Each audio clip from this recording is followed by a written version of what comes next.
Hello, dear friends. So glad you could join us at Fiction Domain. Today's narrative adventure is titled, What If Harry Claimed His Lordship at age 10 and Ordered the Sorting Hat to Destroy Dumbledore's Wards? We put our heart into every story we share. If you appreciate our work, showing some love with a like and subscribe would make our day. The story begins now. Chapter 1, The Inheritance. The small bedroom cupboard under the stairs at number 4, Privet Drive had never felt quite so suffocating.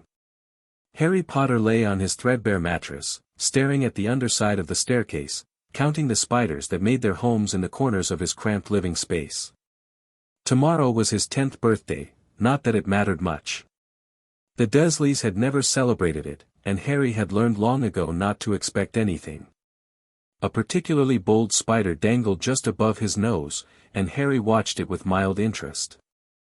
His life had fallen into a predictable pattern of chores, neglect, and occasional punishment for things he couldn't explain, like ending up on the school roof while running from Dudley's gang or turning his teacher's wig blue. "Boy!" Uncle Vernon's voice thundered from the kitchen. "Get in here and wash these dishes before Dudley's program starts." Harry sighed, sliding off his cot and pushing his broken glasses up the bridge of his nose. Another normal evening at the Dursleys. Later that night, after everyone had gone to bed, Harry lay awake, watching the digital alarm clock he'd rescued from Dudley's second bedroom. It was a cast-off with a cracked face, but it still worked. The glowing red numbers ticked closer to midnight, closer to his birthday. 11:58, 11:59. As the clock struck midnight, something extraordinary happened. A soft golden glow appeared at the foot of his mattress, intensifying until Harry had to shield his eyes. When the light faded, an envelope lay on his blanket, thick parchment with elegant script that read, "To Lord Harry James Potter, the cupboard under the stairs 4, Privet Drive, Little Whinging, Surrey." Harry blinked, wondering if he was dreaming. "Lord?" He reached out tentatively and touched the envelope. It was real, heavy and textured beneath his fingertips. The seal bore a coat of arms he'd never seen before, a shield with a griffin and a sword. Heart pounding, Harry carefully broke the seal and pulled out several pages of parchment. The first was a letter written in the same elegant script. "My dear son, if you are reading this, it means both your mother and I have passed beyond the veil, and you have reached your 10th birthday. I hope with all my heart this isn't the case, that I am there with you, teaching you about your heritage myself. But magic doesn't lie, and this letter has activated, which means the worst has happened. Harry, you are the heir to the ancient and noble house of Potter, a legacy that stretches back nearly 1,000 years in magical Britain. By blood and by magic, you are Lord Potter, regardless of your age. Our family magic recognizes you as its rightful bearer. I fear that if you're reading this, you may know little of your heritage. Politics in our world have grown dangerous, and Dumbledore, while well-intentioned, has his own vision for the future that doesn't always align with preserving our traditions. He and I disagreed on many things, particularly regarding the protection of ancient family magics. Enclosed with this letter is a ritual, simple yet powerful, that will awaken your birthright. Once completed, you will be recognized by magic itself as Lord Potter, granting you certain protections and privileges even before your majority. Be cautious, my son. Power brings responsibility, and there are those who will not want you to claim what is rightfully yours so young. Trust your instincts and the Potter family magic. With all my love and pride, James Fremont Potter, Lord of the ancient and noble house of Potter." Harry's hands trembled as he read the letter a second time, then a third. His father had written this. His father had been a lord. And apparently, so was he. The second page contained detailed instructions for something called the right of inheritance recognition. It seemed deceptively simple, a few words to speak while holding something of his father's, a small offering of blood, and the intent to accept his birthright. The final page was different, written in a softer, more flowing script. "My darling Harry, by the time you read this, you'll have already seen your father's letter. I want you to know that while James comes from an ancient wizarding family with all its traditions, I, a Muggleborn witch, fully support you claiming your heritage. There are protections in the Potter family magic that could keep you safe in ways Dumbledore's plans cannot. I've studied the ancient ward networks extensively, and they are more personalized and adaptive than modern alternatives. If we are gone, know that you were loved beyond measure. Your father and I poured everything we had, our love, our magic, our very souls, into protecting you. Trust your heart, my brave boy. And remember that magic is intent as much as it is power. All my love, Lily Evans Potter. A tear splashed onto the parchment, and Harry quickly wiped it away, not wanting to damage his mother's words. His parents had loved him. They'd planned for his protection even in death. It was so different from the lies the Dursleys had told, about his parents dying in a car crash, about his father being a drunk, about him being a burden. Harry looked at the ritual instructions again. It required something of his father's, but he had nothing. The Dursleys had never given him anything from his parents. Then he remembered, his eyes. Everyone said he had his mother's eyes. And his blood, surely that contained something of both his parents. Determination flooded through him. He could do this. He would do this. The ritual called for a circle drawn in chalk or salt. Harry had neither, but he did have a stubby pencil. Carefully, he drew a circle on the floor of his cupboard, then marked the cardinal points as instructed. Next, he needed a small offering of blood, just a drop.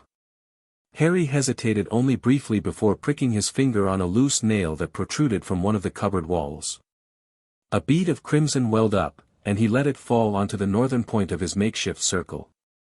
Taking a deep breath, Harry knelt in the center and whispered the words from the parchment. I, Harry James Potter, son of James and Lily, claim the birthright of my blood and magic. As it was, as it is, as it shall be. The circle is complete, the air awakens, the Lord rises. For a moment, nothing happened. Then, a rush of warmth flooded through Harry's veins.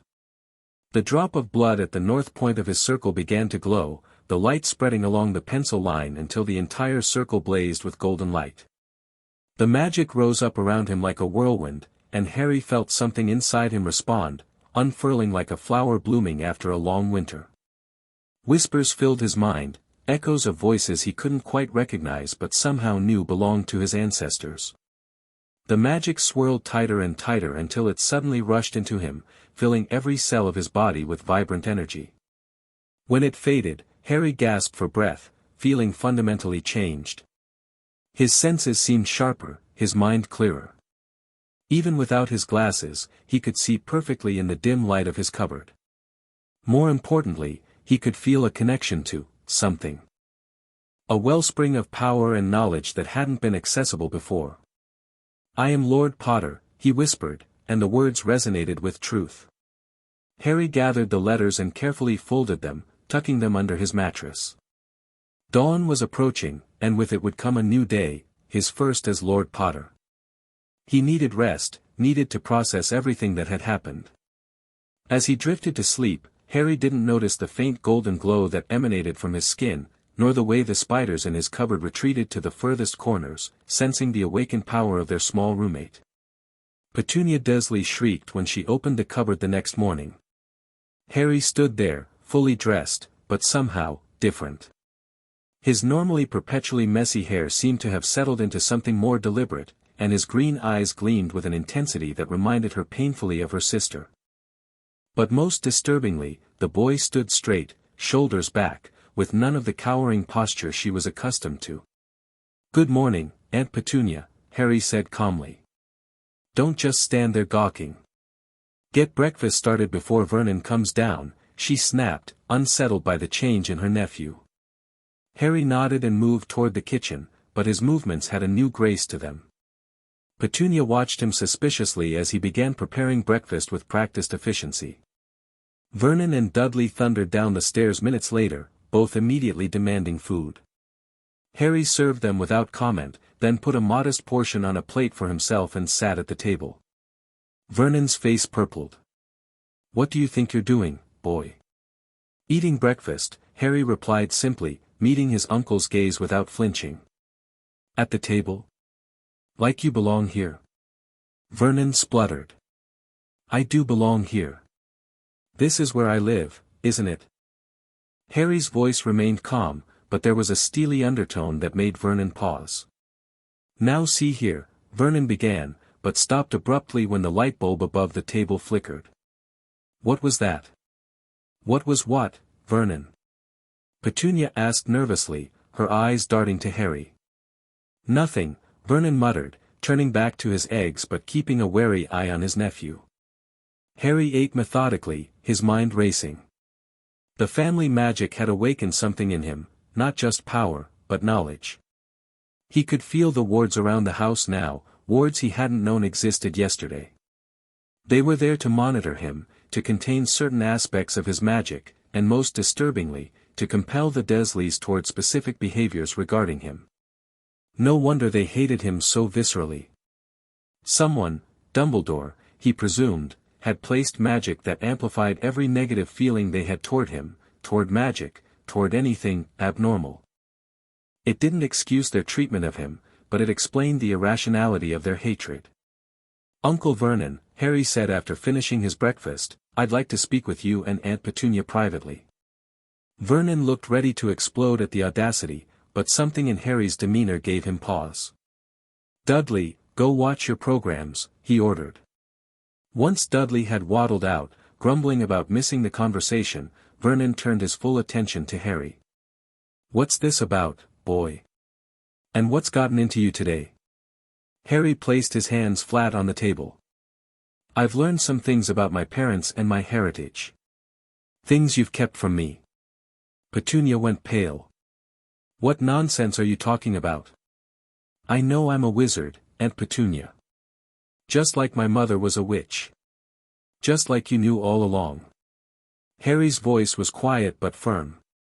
I know about magic, about Hogwarts, and about what really happened to my parents. Vernon slammed his fist on the table. There is no such thing as magic. Harry finished for him. The lights flickered again, and the teacup in front of Petunia rattled in its saucer. We both know that's not true, Uncle Vernon. Vernon's face cycled through several shades of purple. Who's been telling you these lies? Those freakish friends of your parents? No one had to tell me. The knowledge was mine by birthright. Harry straightened in his chair. I am Lord Potter now, head of an ancient magical family. Petunia gave a strangled laugh. Lord? Don't be ridiculous. Your father may have come from money, but he was no lord. In your world, perhaps not.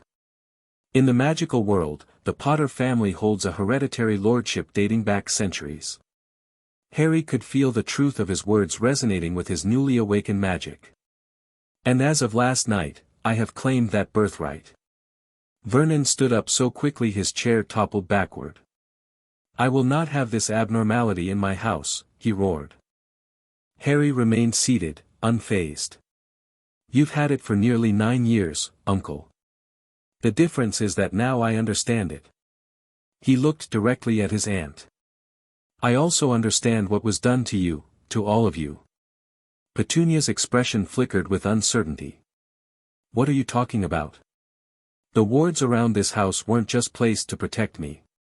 They were designed to make you resent me, to amplify your worst feelings toward magic.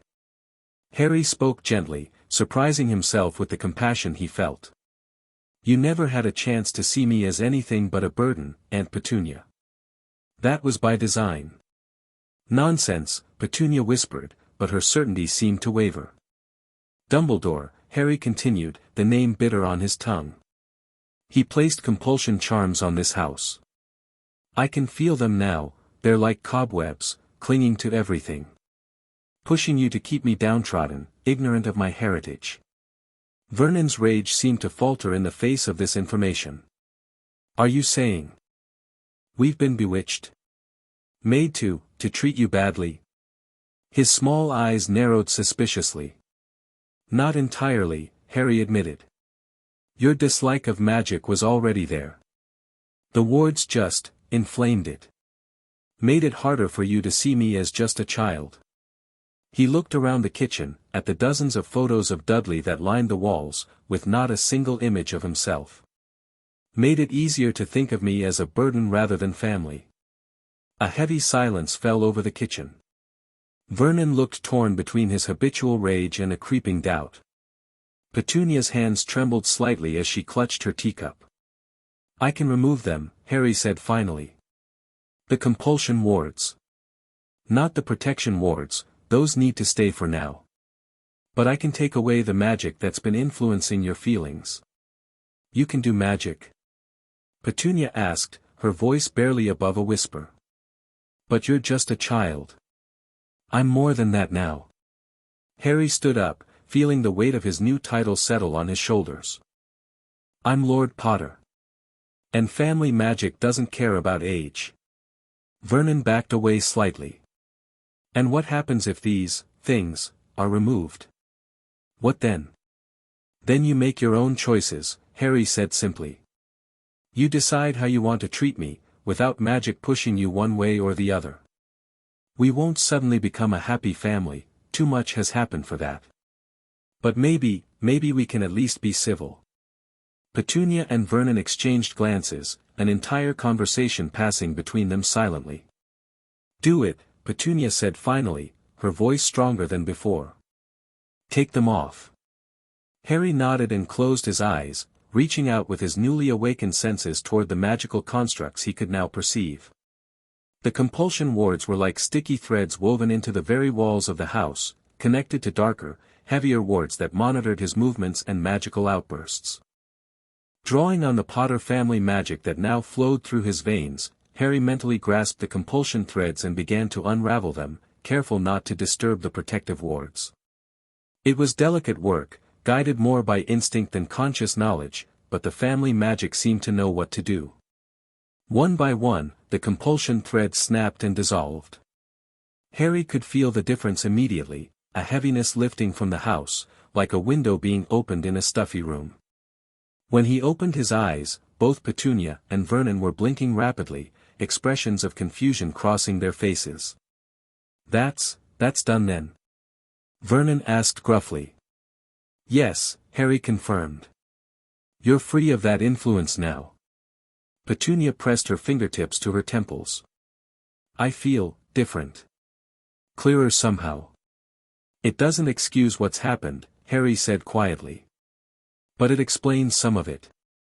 Vernon sank back into his chair, looking suddenly older and more tired.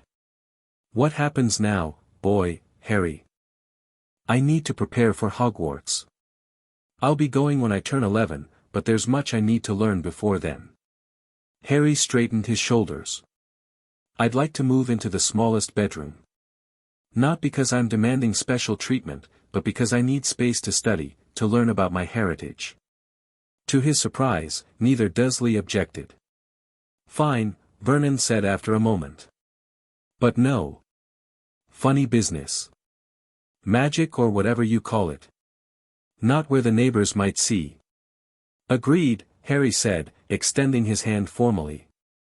Vernon stared at the offered hand for a moment before reluctantly shaking it. It wasn't forgiveness, too much had happened for that, but it was a beginning of something different. "Aunt Petunia," Harry said, turning to his mother's sister. "I'd like to ask you about my mother sometime. When you're ready." Petunia's lips thinned, but she gave a small nod. "Perhaps. Someday." It was more than Harry had ever gotten before. The changes at Privet Drive over the following days were subtle but significant. Harry moved his meager belongings up to Dudley's second bedroom, which was promptly cleared of broken toys. He was still expected to do chores, but they became more reasonable, normal household contributions rather than servitude.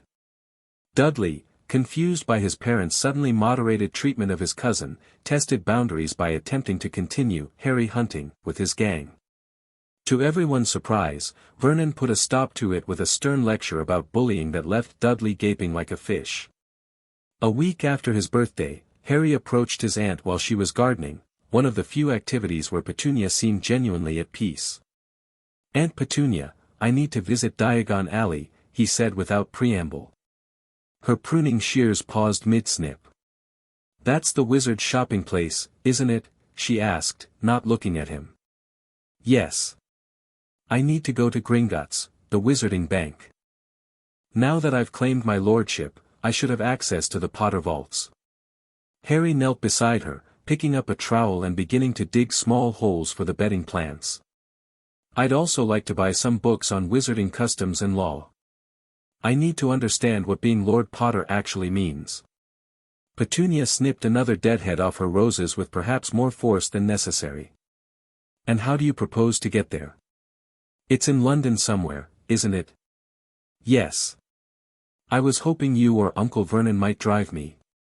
Harry continued planting methodically. Or at least to the Leaky Cauldron, that's the entrance. Vernon won't do it, Petunia said flatly. Magic or no magic influencing us, he still has his limits. Harry nodded, having expected as much. Would you, then? Petunia's hands stilled. For a long moment, she stared at her roses, her expression unreadable. Lily would have wanted you to know your heritage, she said finally. Even if we've had our differences. It wasn't quite an apology, but it was something. Saturday, she continued. Vernon's taking Dudley to look at Smelting's uniforms. I'll drive you to London then. Thank you, Harry said simply. Petunia nodded stiffly and returned to her pruning. Saturday dawned bright and clear. After Vernon and Dudley departed, Harry found himself sitting in the passenger seat of Petunia's car, directions to Charing Cross Road in hand. You do know where this place is, don't you? Petunia asked, her knuckles white on the steering wheel. I won't be able to see it. I've never been there, Harry admitted. But the family magic, it seems to know things. I think I'll recognize it when we get close. The drive to London passed in awkward silence. Petunia made no effort at conversation, and Harry was too preoccupied with what lay ahead to attempt small talk. As they approached Charing Cross Road, Harry felt a gentle tug in his mind, a pull toward a particular direction that grew stronger as they drove. There, he said suddenly, pointing to what appeared to be a run-down pub wedged between a bookshop and a record store. The Leaky Cauldron. Petunia's gaze slid right past it. I don't see anything but that boarded-up shop. It's hidden from muggles, non-magical people, Harry explained. You can drop me here. I'll find my way. Petunia pulled over to the curb. When should I collect you? I need to be back by 4. I'll make my own way home, Harry said. At her skeptical look, he added, there are magical ways to travel. I'll be fine. Petunia looked like she wanted to object but instead gave a short nod. Be careful, with those people. Not all of them are good. It was perhaps the closest thing to concern she'd ever shown him. Harry nodded. I know. I'll be careful. He slid out of the car and watched as Petunia drove away, then turned to face the Leaky Cauldron. Taking a deep breath, he straightened his shoulders and walked through the door. The interior was dimly lit and smoky, with a handful of patrons scattered around the tables. A few heads turned as he entered, but most returned to their drinks and conversations without much interest. Harry kept his fringe carefully arranged over his scar and made his way to the bar where an older bald man was wiping glasses. Excuse me, Harry said politely. I need to get into Diagon Alley, but I'm not sure how. The bartender looked him over. First time, lad. Where's your parents? They're not available, Harry said carefully. I'm meeting someone in Diagon Alley. The lie came easily, necessary for his plans. The bartender, Tom, according to the name stitched on his apron, seemed to accept this. All right then, follow me. I'll show you the way. Tom led Harry through the back of the pub to a small courtyard enclosed by a brick wall. He pulled out a wand and tapped a specific brick 3 times. The wall began to shift, bricks moving and rearranging themselves until they formed an archway revealing a winding cobblestone street bustling with activity. Welcome to Diagon Alley, Tom said. The entrance will stay open for a few minutes, but if you need back in, just find someone with a wand to tap the pattern. Thank you, Harry said, stepping through the archway. The sights and sounds of Diagon Alley washed over him. Shops selling cauldrons, broomsticks, robes, and all manner of magical items lined both sides of the winding street. Witches and wizards in colorful robes hurried about their business, some leading children who gazed around with the same wonder Harry felt. But he hadn't come to sightsee. Remembering his purpose, Harry searched for the bank his father had mentioned. At the far end of the alley stood an imposing white marble building that towered over the neighboring shops. As Harry drew closer, he could see burnished bronze doors and strange, short creatures in scarlet and gold uniforms standing guard. Goblins, his newly awakened knowledge supplied. Harry approached the bank, taking care to give the goblin guards a respectful nod as he passed. Inside, he found himself in a vast marble hall with long counters stretching along each side, behind which sat more goblins weighing coins, examining precious stones, and scratching in ledgers with long quills.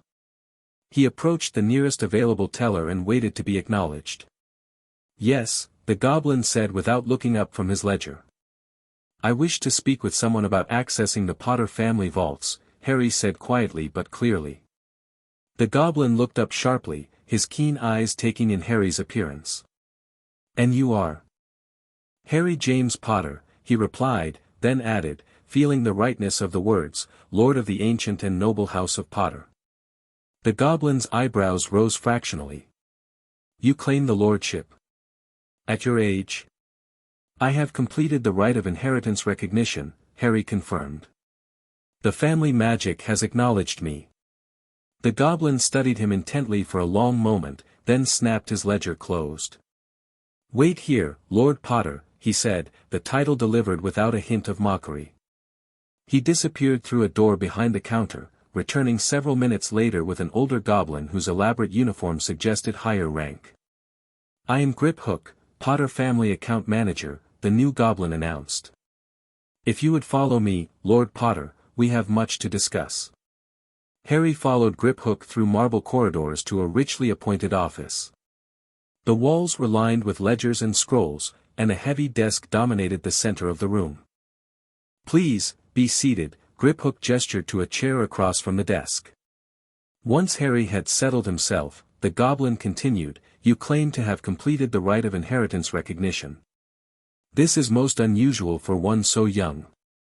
My father left instructions for me to perform it on my 10th birthday, Harry explained. Indeed, Grip Hook said thoughtfully. We will need to verify your claim, of course. A simple test will suffice. He opened a drawer and removed a small stone bowl and a ceremonial dagger. 3 drops of blood in the bowl, if you please. This will confirm your identity and status. Harry accepted the dagger without hesitation, pricking his finger and allowing 3 drops of blood to fall into the bowl. The blood spread across the surface, then began to glow with the same golden light he had experienced during the ritual. Grip Hook nodded, satisfied. The magic confirms your claim, Lord Potter. You are indeed recognized as head of your house. He replaced the bowl and dagger, then pulled a thick file from another drawer.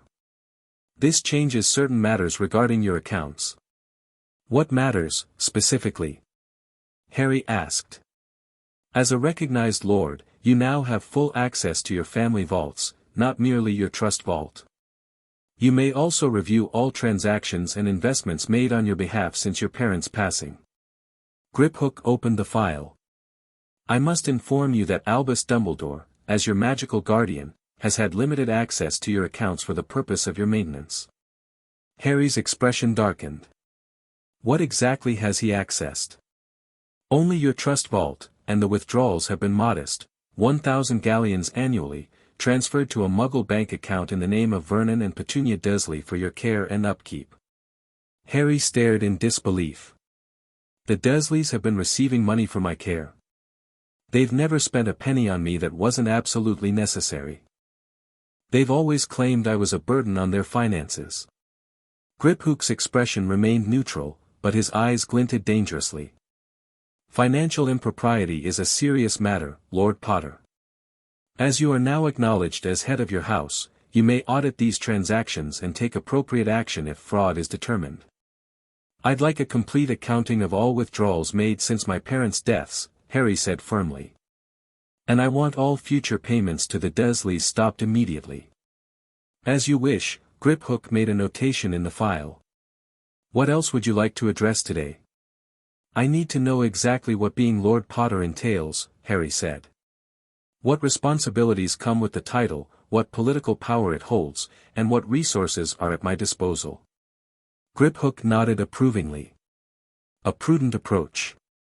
The Potter Lordship carries a seat on the Wisengamot, the Wizarding High Court and legislative body. While you cannot take your seat until you reach your majority at 17, you may designate a proxy to vote on your behalf until then. Who is my current proxy? Harry asked. Albus Dumbledore has been voting the Potter seat since your parents' deaths, Griphook replied. Harry's jaw tightened. I want that changed. Immediately. You'll need to designate a new proxy, Griphook pointed out. Who would you recommend? Harry asked. Someone who won't simply follow Dumbledore's lead. Griphook considered this. That is a complex political question, Lord Potter. The wizarding world is divided along many lines, traditionalists versus progressives, purebloods versus those who advocate for Muggleborn rights. Your family has historically aligned with the progressive faction but maintains strong ties to some of the neutral traditional families. Like which families? The Longbottoms, the Bones, and historically, the Greengrasses have all maintained cordial relations with House Potter while remaining politically independent. Harry filed these names away for future reference. For now, I'd like to leave the proxy vacant. Better no vote than one I can't trust. As you wish, Griphook made another notation. Regarding your resources, the Potter family holdings are substantial.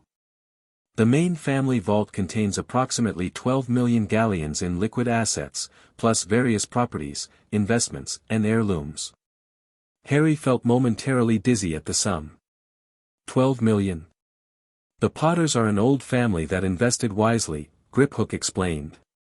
Your grandfather, Fleamont Potter, tripled the family fortune with his invention of Sleekeasy's hair potion. Harry ran a hand through his perpetually messy hair and smiled wryly. Ironic. Indeed, Griphook's mouth twitched in what might have been amusement. Would you like to visit your vaults today? Yes, I would. But first, is there a way I can access funds without carrying large amounts of gold? And I need proper wizarding attire, I can't continue to represent a noble house dressed like this. He gestured to Dudley's oversized hand-me-downs. We can provide you with a Gringotts draft wallet for large purchases and a pouch connected directly to your vault for smaller ones, Griphook explained. As for attire, Twilfit and Tattings on the north side of the alley specializes in high-quality robes for noble families. Thank you, Harry said. I'd like to visit the family vault now, if possible. Griphook led Harry through another door and into a narrow stone passageway lit by flaming torches. A small cart waited on tracks that stretched into the darkness. After a breakneck journey deep under London, they arrived at a massive vault door bearing the Potter crest. Place your hand on the door, Lord Potter, Griphook instructed. The family magic will recognize you. Harry pressed his palm against the cold metal. Warmth spread from his hand, and the door began to glow with the now familiar golden light. With a series of heavy clicks, the locks disengaged, and the door swung open. The Potter family vault was enormous, far larger than the small room Harry had imagined. Mountains of gold, silver, and bronze coins occupied one section, but it was the rest of the vault that truly captured his attention. Shelves lined the walls, filled with books, scrolls, and artifacts. Display cases held jewelry, weapons, and objects whose purpose Harry couldn't begin to guess. Portraits hung on the walls, though they appeared to be sleeping or inactive. The family grimoire will be of particular interest to you, Griphook said, gesturing toward a pedestal near the center of the vault. It contains the collected magical knowledge of House Potter through the centuries. Harry approached the pedestal where a massive leather-bound book rested. As he placed his hand on the cover, the book quivered beneath his touch, and the Potter crest embossed on the front glowed briefly. "The grimoire will only open for the rightful Lord Potter," Griphook explained. "It contains family spells, rituals, and secrets passed down through generations." Harry opened the book reverently, flipping through pages filled with handwritten notes, diagrams, and spells. Some entries dated back centuries, the ink faded but still legible. This was his heritage, the accumulated knowledge of his ancestors. "Can I take this with me?" he asked. "The grimoire is yours to carry as Lord Potter," Griphook confirmed. "Though I would advise discretion. Family grimoires are private matters." Harry nodded, closing the book carefully. "I'd like to take some gold as well, enough for purchases today, and then set up the pouch and draft wallet you mentioned." After collecting a considerable sum of galleons, Harry continued exploring the vault, drawn to a section of personal items that had apparently belonged to his parents. Photo albums, journals, and keepsakes, tangible connections to the family he'd lost. With Griphook's assurance that he could return anytime, Harry selected several of these treasures to take with him, along with the grimoire and a small wooden box containing the Potter Lordship ring. Upon returning to Griphook's office, Harry placed the ring on his finger. It was too large at first but magically resized to fit him. The weight of it felt strange but right, a physical reminder of his new responsibilities. "The ring marks you as Lord Potter in Wizarding Society," Griphook explained. "It also provides certain protections against mental magics, legilimency, compulsion spells, and some potions." "Mental magics?" Harry asked sharply. "Are such things common?" "Not common, but not unheard of either, particularly in political circles." Griphook's expression was grave. "The ring will warm if someone attempts to influence your mind." Harry thought of the compulsion wards at Privet Drive and nodded grimly. "Thank you for this information. It seems there's much I need to learn." "Indeed." Griphook handed him a small velvet pouch and what looked like a dragon hide wallet. "Your vault pouch and draft wallet, as requested. The pouch is connected directly to your vault, simply reach in thinking of the amount you need, and it will appear in your hand. The draft wallet can be used for larger purchases or in the Muggle world." With his financial matters arranged, Harry prepared to leave, but one last question occurred to him. "Griphook, is Gringotts aware of any wills left by my parents?" The goblin's expression sharpened. Both James and Lily Potter filed sealed wills with Gringotts prior to their deaths. However, the wills were ordered sealed by the Wisengamot, with only the guardianship provisions enacted. "On whose authority?" "Chief Warlock Albus Dumbledore." Harry's hands clenched. "As Lord Potter, do I have the right to unseal these wills?" "You do," Griphook confirmed. "Though the process will take several days as the Ministry must be notified of the request." "Then consider this my formal request to unseal my parents' wills," Harry said firmly. "Please notify me when they're available for review." "It shall be done, Lord Potter." Leaving Gringotts with his new possessions shrunk and safely tucked into a pocket, courtesy of a helpful charm from Griphook, Harry's first stop was Twilfit and Tattings. The exclusive clothier catered to a different clientele than Madame Malkin's, judging by the luxurious fabrics displayed in the windows and the understated elegance of the interior. An attendant approached as he entered, her expression shifting from mild disdain at his attire to keen interest when she spotted the lordship ring on his finger. "Good afternoon, young sir. How may Twilfit and Tattings be of service today?" "I require a complete wardrobe befitting my station," Harry said, channeling the confidence his new position demanded. "Both wizarding and Muggle attire." The attendant's eyes widened slightly. "Of course, my lord. If I might ask your name for our records?" "Potter," Harry replied. "Lord Harry Potter." A flutter of whispers spread through the shop as other patrons and staff registered his identity. The attendant recovered quickly, her professionalism reasserting itself. "It is an honor, Lord Potter. I am Madame Cresswell. If you'll follow me, we'll begin with measurements."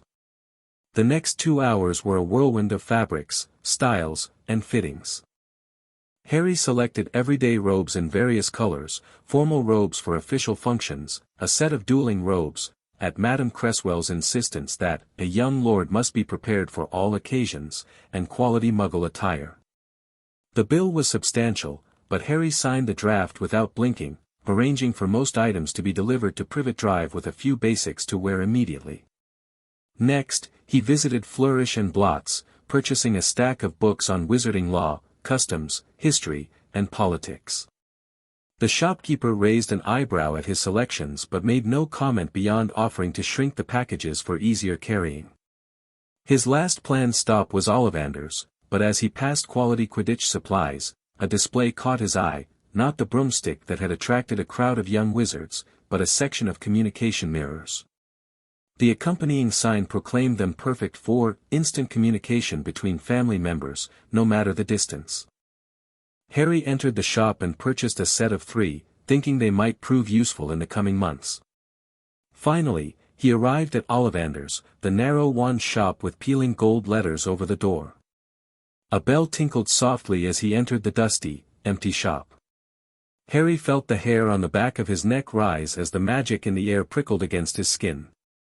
"Good afternoon," said a soft voice from the shadows. An old man emerged, his wide, pale eyes shining like moons in the gloom. "I wondered when I would be seeing you, Mr. Potter." Harry met the wandmaker's gaze steadily. "It's Lord Potter now, actually." Ollivander's eyebrows rose. "Indeed? How fascinating. The family magic has recognized you early, then." "It wasn't a question. That will affect the wand that chooses you, I expect." "Chooses me?" Harry asked. "Oh yes. The wand chooses the wizard, Lord Potter. Always remember that." Ollivander began pulling boxes from the shelves seemingly at random, all while continuing to speak. "Your mother's wand was 10¼ inches long, swishy, made of willow. Excellent for charm work. Your father, on the other hand, favored a mahogany wand. 11 inches. Pliable. Powerful and excellent for transfiguration." He placed a box on the counter and removed the lid. "Try this one. Beechwood and dragon heartstring. 9 inches. Nice and flexible." Harry took the wand, but Ollivander snatched it away almost immediately. "No, no, definitely not." Wand after wand was tried and rejected. The pile of discarded boxes grew, but Ollivander seemed to become more excited with each failure. "Tricky customer, eh? Not to worry, we'll find the perfect match here somewhere." His eyes gleamed with an almost manic intensity. "I wonder." He disappeared into the back of the shop and returned with a dusty box. "Holly and phoenix feather, 11 inches, nice and supple." The moment Harry's fingers closed around the wand, he felt a sudden warmth. He raised the wand and brought it swishing down through the air, producing a stream of red and gold sparks. Ollivander clapped his hands. "Oh, bravo. Yes, indeed, oh, very good. Well, well, well, how curious, how very curious." "What's curious?" Harry asked. "I remember every wand I've ever sold, Lord Potter. Every single wand. It so happens that the phoenix whose tail feather is in your wand, gave another feather, just one other. It is very curious indeed that you should be destined for this wand when its brother, why, its brother gave you that scar." Harry's hand instinctively rose to his forehead. "You mean Voldemort had the brother wand to this one?" Ollivander flinched at the name but nodded. "The wand chooses the wizard, Lord Potter. I think we must expect great things from you. After all, he who must not be named did great things, terrible, yes, but great." Harry paid 7 galleons for his wand, thoughtful as he left the shop. The brother wand to Voldemort's, what did that mean for him? With his shopping complete, Harry found a quiet corner of the leaky cauldron and ordered a late lunch. As he ate, he pulled out one of his new books, Hogwarts, a history, and began to read, particularly interested in what it might reveal about the Sorting Hat. His father's letter had mentioned Dumbledore's agenda, and Harry was beginning to piece together a disturbing pattern. The sealed wills, the compulsion wards at Privet Drive, controlling the Potter-Wisengamot seat, the regular withdrawals that never reached Harry, all pointed to a man determined to manage Harry's life from the shadows. But why? What did Dumbledore want with him? And more importantly, how could Harry protect himself? The answers, he suspected, might lie at Hogwarts itself. If Dumbledore had manipulated his life outside the school, it stood to reason he had plans for Harry's education as well. The Sorting Hat, an ancient magical artifact that predated Dumbledore's influence, might be an ally in unraveling those plans. Harry finished his meal and tucked the book away. It was time to return to Privet Drive, but not by the means Petunia had expected. He approached Tom at the bar. "Excuse me, could you tell me how to use the night bus?" Tom looked surprised but explained the process of extending one's wand arm at the curb. "Just be prepared for a rough ride, young sir. The night bus isn't known for comfort." Harry thanked him and made his way back to Charing Cross Road. Standing at the curb, he extended his right hand, his new wand held loosely in his fingers. With a deafening bang, a violently purple triple-decker bus materialized in front of him. A conductor in a purple uniform hopped out. "Welcome to the night bus, emergency transport for the stranded witch or wizard. Just stick out your wand hand, step on board, and we can take you anywhere you want to go. My name is Stan Shunpike, and I will be your conductor this evening. How much to get to Little Whinging, Surrey?" Harry asked, keeping his fringe carefully arranged over his scar. 11 sickles, said Stan, but for 13 you get OT chocolate, and for 15 you get an OT water bottle and a toothbrush in the color of your choice. Harry handed over 11 sickles and boarded, selecting an empty brass bedstead near the front. The journey was every bit as harrowing as Tom had warned. The bus jumped from location to location with bone-jarring suddenness, beds sliding around with each violent maneuver. When they finally reached Privet Drive, Harry staggered off, grateful to be on solid ground again. He smoothed his new robes, simpler than some he'd purchased but still clearly of quality, and walked confidently up to number 4. The look on Vernon's face when he opened the door to find Harry dressed in wizarding robes, standing tall with a lordship ring on his finger, was worth every galleon he'd spent that day. "What the devil are you wearing, boy?" Vernon sputtered. "The appropriate attire for Lord Potter," Harry replied calmly, stepping past his uncle into the house. "We need to talk, Uncle Vernon. There have been some changes to our arrangement." The next hour was tense but productive. With his new understanding of the financial situation, Harry laid out clear terms. He would continue to live at Privet Drive until Hogwarts, performing reasonable chores but not servitude. The Dursleys would provide basic necessities, and in return, Harry would not expose their fraud in taking money meant for his care. "You've been paid nearly £10,000 a year for my upkeep," Harry said evenly. "Money you clearly haven't spent on me." "That's fraud, Uncle Vernon. Provable fraud." Vernon's face cycled through various shades of purple. "Now see here, I'm not interested in revenge," Harry interrupted. "Only in fair treatment going forward. I'll be gone most of the year at Hogwarts anyway." In the end, Vernon grudgingly agreed to Harry's terms, though his expression suggested he was already planning ways to reassert control. Harry, sensing this, decided on one final demonstration of his new status. "One more thing," he said, drawing his new wand. "The Ministry of Magic can't detect underage magic performed by heirs of noble houses on their own property." This was a bluff. Harry had no idea if it was true, but the effect on Vernon was immediate. "You wouldn't dare," he whispered, eyeing the wand fearfully. Harry twirled the wand between his fingers. "I'd rather not. But I will if necessary." He met his uncle's gaze steadily.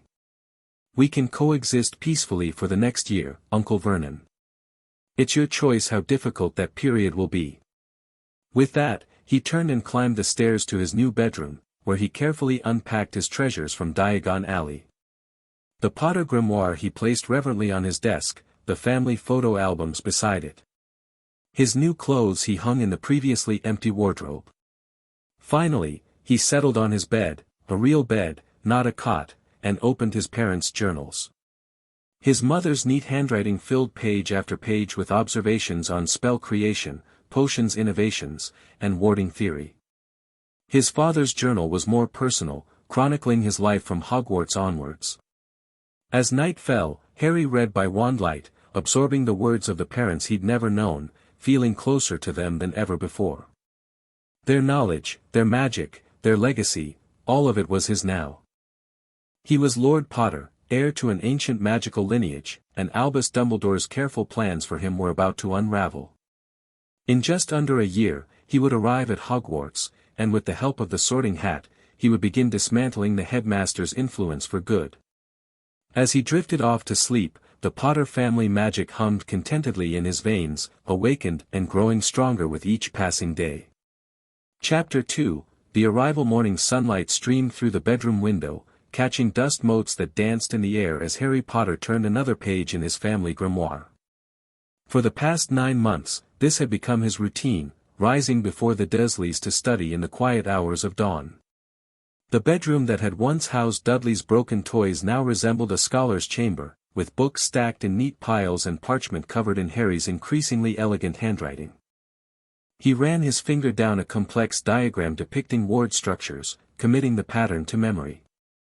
The Potter grimoire had proven to be a treasure trove of magical knowledge, particularly in areas the Ministry might consider questionable, not dark, precisely, but certainly edging into grey. Family magic existed in a unique space within wizarding law, protected by ancient treaties that predated the Ministry itself. Blood intent recognition, Harry murmured, studying a particularly intricate ward scheme. Useful. A soft tapping at the window interrupted his concentration.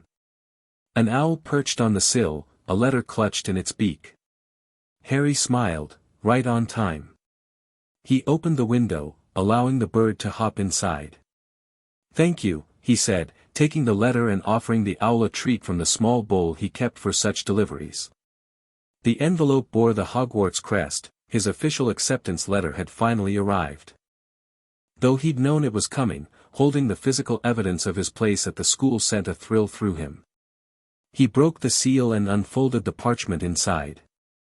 Hogwarts School of Witchcraft and Wizardry Headmaster, Albus Dumbledore, Order of Merlin, First Class, Grand Source, CHF, Warlock, Supreme Mugwump, International Confede, of Wizards. Dear Mr. Potter, we are pleased to inform you that you have been accepted at Hogwarts School of Witchcraft and Wizardry.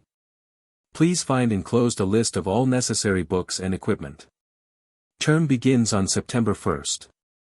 We await your owl by no later than July 31st. Yours sincerely, Minerva McGonagall. Deputy Headmistress. Harry's eyes narrowed at the Mr. Potter address. Either the school's magical quill was not attuned to recognize his lordship, or someone had deliberately chosen to ignore it. Either way, it was a minor issue compared to what lay ahead. He quickly penned his acceptance and sent it back with the waiting owl before turning to the second page listing required supplies. He had already purchased most items during his previous trip to Diagon Alley, acquiring not only the first-year texts but dozens of supplementary books on subjects that interested him. The familiar creak of floorboards signaled Uncle Vernon's awakening. Harry closed the grimoire, activating its blood-locked protection with a touch of his finger, and tucked it into a specially warded compartment of his trunk, another purchase from his Diagon Alley expedition, enchanted with expansion charms and security measures that would make any thief regret their choices. Relations with the Dursleys had settled into a wary détente over the months. Harry performed reasonable chores and kept his freakishness, as Vernon still termed it, discreet. In return, they provided adequate food and left him largely to his own devices. It wasn't family in any meaningful sense, but it was survivable, and temporary. A thought struck him as he finished dressing in the simple but well-tailored Muggle clothes he now favored. He was Lord Potter now, with access to family properties. Why was he still living with the Dursleys at all? The answer, of course, was Dumbledore. The blood wards around Privet Drive, which Harry could now sense as a constant, humming presence, provided protection that would be difficult to replicate elsewhere. Until he understood exactly what threat they protected against and how to counter it, prudence dictated remaining within their shelter. Besides, he had plans for September 1st that were better launched from here.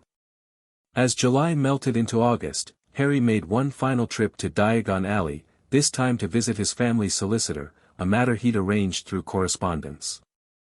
The offices of Weatherby, Peck and Associates occupied a discreet building just off the main alley, their clientele clearly among the wizarding elite, judging by the tasteful luxury of the reception area. Lord Potter, the receptionist, greeted him with a respectful nod. "Mr. Weatherby is expecting you. Please follow me." Edmund Weatherby was a thin man with shrewd eyes and an impressive mustache. He rose from behind his desk as Harry entered, offering a formal bow. "Lord Potter. It is both an honor and a relief to finally meet you. Please, be seated." Harry took the offered chair. "Thank you for seeing me, Mr. Weatherby. I apologize for the delay in contacting your firm. I only recently learned of my inheritance." "So your letters indicated," Weatherby replied, his expression carefully neutral. "Most irregular. Your family has retained our services for 7 generations. Protocol dictated you should have been brought to us immediately following your parents' deaths.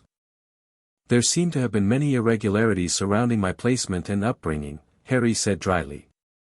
"Which is partly why I'm here today." "Indeed." Weatherby opened a leather folio on his desk. "I've taken the liberty of preparing several matters for your review. First, your parents' wills, which I understand Gringotts has finally unsealed at your request."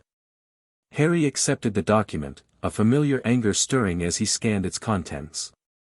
As he'd suspected, Dumbledore had completely disregarded his parents' wishes. The will specifically named Sirius Black as his guardian, with Alice Longbottom as second choice, and explicitly stated that under no circumstances was Harry to be placed with the Dursleys. "Sirius Black," Harry said slowly. "My godfather. I've researched him, he's in Azkaban for betraying my parents to Voldemort." Weatherby flinched at the name but nodded. "That is the official record, yes. However." He hesitated. "However?" Harry prompted. "It has troubled our firm for years that Lord Black never received a trial. The evidence against him seemed convenient. Too convenient, perhaps." Weatherby's voice lowered. "Particularly given that your parents will name Peter Pettigrew as their secret keeper, not Black." Harry's breath caught. "Are you saying an innocent man has been in Azkaban for a decade?" "I am saying the matter deserves investigation," Weatherby replied carefully. "However, without political leverage, our inquiries have been blocked at every turn. The Ministry has no interest in revisiting what they consider a closed case." Harry's fingers drummed on the arm of his chair. "What would it take to force the issue?" "A Wisengamot member would need to formally demand a review," Weatherby explained. "As Lord Potter, you have the right to claim your family seat, but not until you reach your majority at 17. Until then, you could appoint a proxy who might raise the matter on your behalf." "I see," Harry nodded thoughtfully. "I'll need to consider potential candidates carefully. In the meantime, I have another matter to discuss, the illegal sealing of my parents' wills and my subsequent placement with the Dursleys against their explicit wishes." Weatherby's eyes gleamed with professional interest. "There are grounds for a formal complaint against Chief Warlock Dumbledore on that basis. Would you like us to prepare such a filing?" Harry considered this. A direct legal challenge would alert Dumbledore that Harry was moving against him, potentially before he was ready for open confrontation. Not yet, he decided. Let's gather all the evidence first. I want an ironclad case when we move. He leaned forward. What I need immediately is a full accounting of Potter properties. I understand there may be residences beyond Godric's Hollow. Indeed, my lord. The Potter family owns several properties, including Potter Manor in Wales, a cottage in Hogsmeade Village, and a townhouse in London. Weatherby retrieved another document from his folio.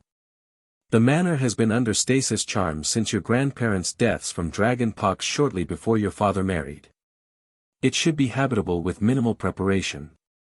Harry accepted the list, relief washing through him. He had options, places to go that weren't Privet Drive. I'd like the manor prepared for occupancy by next summer, he instructed. And I want a comprehensive review of all Potter holdings, investments, and political alliances. I need to understand my family's position in Wizarding Society.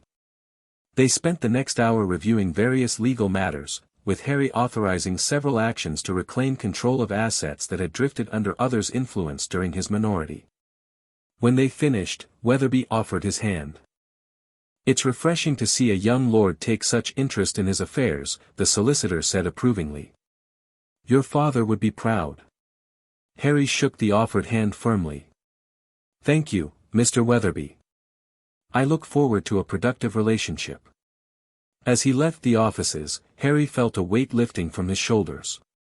He had professional allies now, advisors who understood the political landscape he was entering.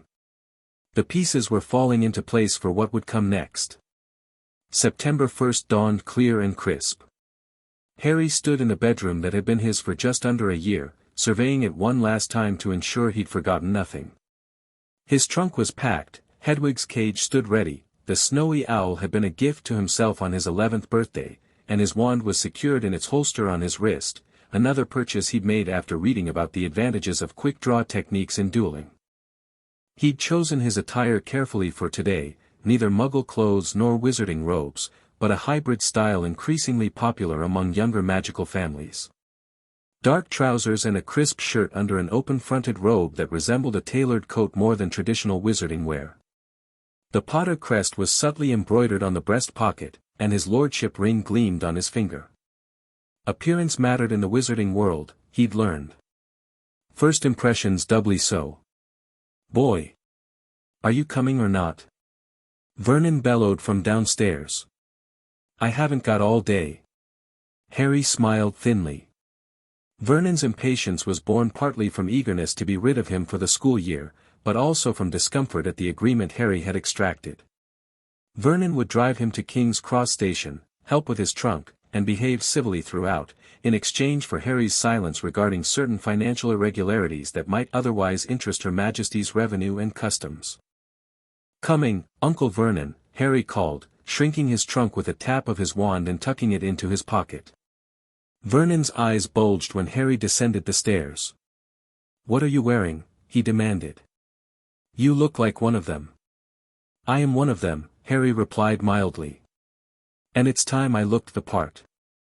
He held up Hedwig's cage. Shall we go? I wouldn't want to be late. The drive to London passed in strained silence. Vernon white-knuckled the steering wheel, occasionally shooting disapproving glances at Harry's attire in the rearview mirror. For his part, Harry watched the passing landscape with quiet anticipation. Today marked the true beginning of his plans. At King's Cross, Vernon grudgingly wheeled a trolley to the barrier between platforms 9 and 10, then looked around nervously. Well? Where's this platform of yours? He demanded. Just through there, Harry said, nodding toward the seemingly solid barrier. Thank you for the ride, Uncle Vernon. I'll see you next summer. Vernon grunted, already turning to leave. Don't cause any trouble for those teachers of yours, he said gruffly, the closest thing to a farewell Harry would receive. Harry watched him go, then turned to face the barrier. According to Hogwarts, a history, the entrance to platform 9 3/4 was a permanent portal keyed to intent and magical signature. Taking a deep breath, he pushed the trolley forward at a brisk walk, feeling a momentary tingle as he passed through the magical barrier. The sight that greeted him on the other side stirred something profound in his chest. The Hogwarts Express gleamed scarlet against billowing steam, wizarding families crowded the platform saying tearful goodbyes, and owls hooted from their cages atop piled trunks. This was his world, the world his parents had inhabited. Keeping his expression composed, Harry maneuvered through the crowd toward the train. He'd arrived early enough that many compartments remained empty. Selecting one near the middle of the train, he restored his trunk to its proper size with another tap of his wand and levitated it onto the overhead rack. Simple magic, but performed deliberately where others might see, a statement that Lord Potter was not an ordinary first-year student. Settling by the window, Harry withdrew a slim volume on occlumency from his pocket. The mind arts had fascinated him since discovering them in his family grimoire. The ability to protect one's thoughts from intrusion seemed particularly valuable given what he knew of Dumbledore's tendencies toward manipulation. He was several pages in when the compartment door slid open. A round-faced boy with nervous eyes stood in the doorway, a toad clutched tightly in his hands. "Sorry," the boy said timidly, "but is there room? Everywhere else seems full." Harry marked his place in the book and smiled. "Of course. Please, join me."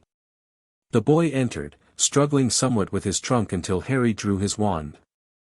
"Allow me," he offered, levitating the trunk smoothly into place. "Thanks," the boy said, eyes widening. "That was brilliant. I'm Neville, by the way. Neville Longbottom." Harry's interest sharpened immediately. Longbottom, one of the allied families Griphook had mentioned, and the family of his godmother, according to his parents' will. "Harry Potter," he replied, extending his hand. "It's a pleasure to meet you, Herr Longbottom." Neville's eyes grew even wider as he shook Harry's hand, his gaze darting to the scar partially visible through Harry's carefully styled fringe, then to the lordship ring on Harry's finger. You're Lord Potter. But you're my age." Neville stammered, then blushed. "I mean, sorry, that was rude of me." "Not at all," Harry assured him. "I claimed my inheritance early through a family ritual. I understand it's uncommon." Neville nodded, settling into the seat across from Harry. "My gran says the old family rituals are being forgotten. She's always on about traditions dying out." He hesitated, then added, "I'm not officially the Longbottom heir yet. Won't be until my 12th birthday next summer." Harry noted the insecurity in Neville's voice. "Family magic manifests differently for each house," he said diplomatically. "The Potters have always had an affinity for early maturation of our magic." A more comfortable silence fell between them as the train began to fill with more students. Neville's toad, Trevor, attempted several escapes, each thwarted by increasingly quick grabs from his owner. "Have you considered a terrarium with extension charms?" Harry suggested after the third recapture. "It would give him space to explore while keeping him contained." "Gran thinks I need to learn responsibility," Neville sighed. "But he's miserable being carried around all the time." Harry frowned. "Familiars should be partners, not burdens. The bond works better with mutual respect." Before Neville could respond, the compartment door slid open again, revealing a girl with bushy brown hair and rather large front teeth. She was already wearing her Hogwarts robes. "Has anyone seen a toad?" "A boy named Neville has lost one," she said in a bossy sort of voice. Neville raised his hand sheepishly, displaying Trevor. "Found him, thanks."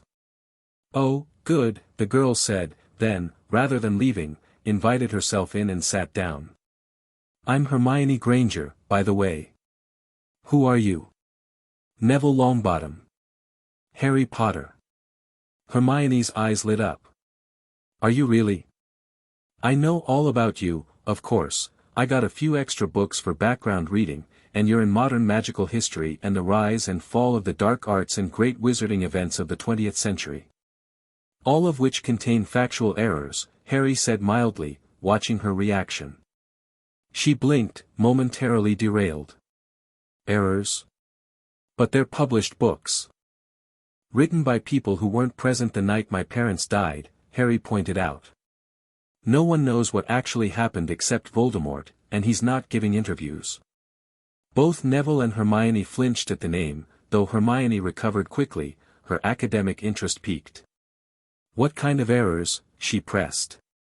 "They claim I vanquished him with some special power," Harry shrugged. "More likely it was something my mother did, she was a prodigy in protective magic." "The books also get basic facts wrong," like claiming I was raised in a wizarding household, educated by tutors, and living in some kind of magical palace. Hermione frowned. But that's terrible. They shouldn't be allowed to publish such falsehoods. Welcome to the wizarding world, Harry said with a wry smile. Critical thinking isn't exactly emphasized in the curriculum. This launched Hermione into a detailed comparison of magical and non-magical education, which revealed both her Muggle background and her tendency toward information overload. Harry listened patiently, noting how Neville grew increasingly uncomfortable with the unfamiliar terminology. Hermione, Harry interrupted gently when she paused for breath, I think we're losing Neville. Not everyone has your background in both worlds. She looked startled, then embarrassed. Oh. I'm sorry, Neville. I get carried away sometimes. It's all right, Neville mumbled. I just don't know much about Muggle things. Harry seized the opportunity to redirect the conversation. Perhaps we could each share something about our backgrounds. A cultural exchange of sorts. He turned to Neville. For instance, could you explain how the heir ceremony works for the Longbottom family? I'd be fascinated to hear how it differs from Potter traditions. Neville straightened slightly at being treated as a knowledge source rather than the confused party. Well, the Longbottom ceremony involves the family grimoire and a special greenhouse where we grow plants used only for family rituals. The conversation flowed more naturally from there, with Hermione asking thoughtful questions that showed genuine interest rather than just showing off her knowledge. Harry carefully guided the discussion, ensuring both his companions had opportunities to shine while subtly establishing himself as the leader of their little group. When the trolley lady came by, Harry purchased a selection of everything, encouraging Neville and Hermione to try various wizarding sweets. Hermione initially protested, my parents are dentists. But eventually succumbed to curiosity about chocolate frogs and their collectible cards.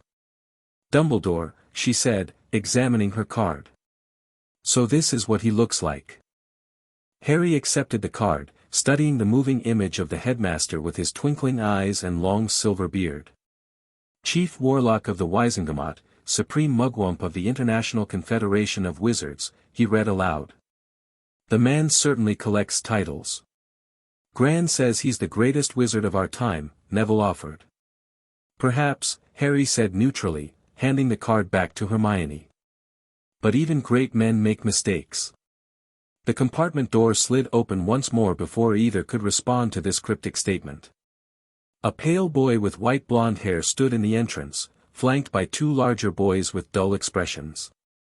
They're saying Harry Potter is on the train, the blonde boy drawled. His gaze swept the compartment, settling on Harry. Is it you, then? I am Lord Potter, Harry confirmed, deliberately emphasizing his title. And you are? The boy blinked, momentarily thrown by both the title and the formal response. Malfoy. Draco Malfoy. He recovered quickly, straightening to his full height. This is Crabbe and Goyle, he added, nodding toward his companions without introducing them properly. Harry inclined his head slightly, neither rising nor extending his hand. Heir Malfoy, he acknowledged, noting how Draco's eyes widened at the correct formal address. Is there something I can help you with? Draco seemed to recalibrate his approach, his demeanor shifting from casual arrogance to something more calculated. I thought I'd introduce myself. You'll find some wizarding families are better than others, Potter. I can help you there. Harry smiled thinly. I appreciate the offer, Heir Malfoy, but I'm quite capable of discerning character for myself. He gestured to his companions. I've already had the pleasure of meeting Heir Longbottom of the ancient and noble house of Longbottom, and Miss Granger, who I understand is exceptionally gifted magically. Draco's gaze flickered to Neville, who sat straighter under Harry's unexpected praise, then to Hermione with poorly disguised disdain. Granger? I don't recognize the name. She's Muggleborn, Harry said evenly, watching Draco's reaction. Which makes her magical aptitude all the more impressive, wouldn't you agree? It was a test, deliberately framed to trap Draco between his obvious prejudice and the social requirement to be polite to someone a peer had just complimented. Draco hesitated, clearly calculating his response. "Interesting," he said finally, neither agreeing nor disagreeing. He turned back to Harry. "Perhaps we could continue this conversation another time, when you're less occupied." Harry nodded, recognizing the tactical retreat. "Perhaps." After Draco and his companions departed, Hermione turned to Harry with a puzzled expression. "What just happened? And why did you call him Heir of Malfoy?" "Politics," Harry and Neville answered simultaneously, then exchanged surprised looks. "The wizarding world runs on traditions and alliances," Harry explained. "Malfoy came to assess whether I'd be a useful connection or a potential rival. Using his proper title acknowledged his status while reminding him of mine. And calling me Heir Longbottom reminded him that my family outranks his," Neville added with unexpected confidence. "The Longbottoms are an ancient and noble house. The Malfoys are just noble." Hermione's brow furrowed. "That sounds positively medieval." "It is," Harry agreed. "The wizarding world hasn't had an enlightenment or a renaissance. In many ways, it's still operating on feudal principles with magical trappings." "That's awful," Hermione exclaimed. "It's complicated," Harry corrected gently. "The system has flaws, certainly, but it also has strengths. Family magic is real and powerful. The ancient houses have preserved knowledge and traditions that might otherwise have been lost. But ranking people by blood status is reprehensible," Harry finished for her. "Blood purism is a relatively recent corruption of the system, not its foundation. The oldest families, like the Potters, have always judged magic by its quality, not its source." Neville nodded. "Gran says the Longbottoms have had half-blood heirs at least 6 times in our history. Magic chooses the heir, not just bloodlines." Hermione looked slightly mollified but still troubled. "It still seems unfair that some people have advantages just because of their birth." "Welcome to every human society in history," Harry said dryly. "But if it helps, being Muggleborn gives you advantages too, a broader perspective, knowledge of technologies and ideas that most purebloods can't comprehend, and freedom from certain limiting beliefs about what magic can and cannot do." The conversation continued as the train carried them northward, the landscape outside growing progressively wilder. When the announcement came that they would be arriving soon, they took turns changing into their school robes, though Harry merely removed his outer robe and replaced it with the standard Hogwarts one, keeping his more formal attire beneath. As the train slowed to a stop at Hogsmeade Station, Harry felt a surge of anticipation. He'd spent months preparing for this moment, studying everything from school bylaws to the architectural history of Hogwarts Castle. Now it was time to put his knowledge into action. "Furs years. Furs years over here," called a booming voice as they stepped onto the platform. A giant of a man with a wild beard towered over the crowd, lantern held high. "That's Hagrid," Harry told his companions quietly. "Keeper of keys and grounds at Hogwarts. Half-giant, if my sources are correct, and fiercely loyal to Dumbledore." They followed Hagrid down a steep, narrow path to the edge of a great black lake. Across the water, perched atop a mountain, stood Hogwarts Castle, its windows sparkling against the starry sky. Harry heard Hermione's sharp intake of breath beside him and felt a similar emotion stir in his own chest. Despite everything he knew about Dumbledore's manipulations, there was something undeniably magical about seeing Hogwarts for the first time. "No more N4 to a boat," Hagrid called, pointing to a fleet of small boats by the shore. Harry, Neville, and Hermione claimed a boat, joined at the last moment by a red-headed boy who introduced himself as Ron Weasley.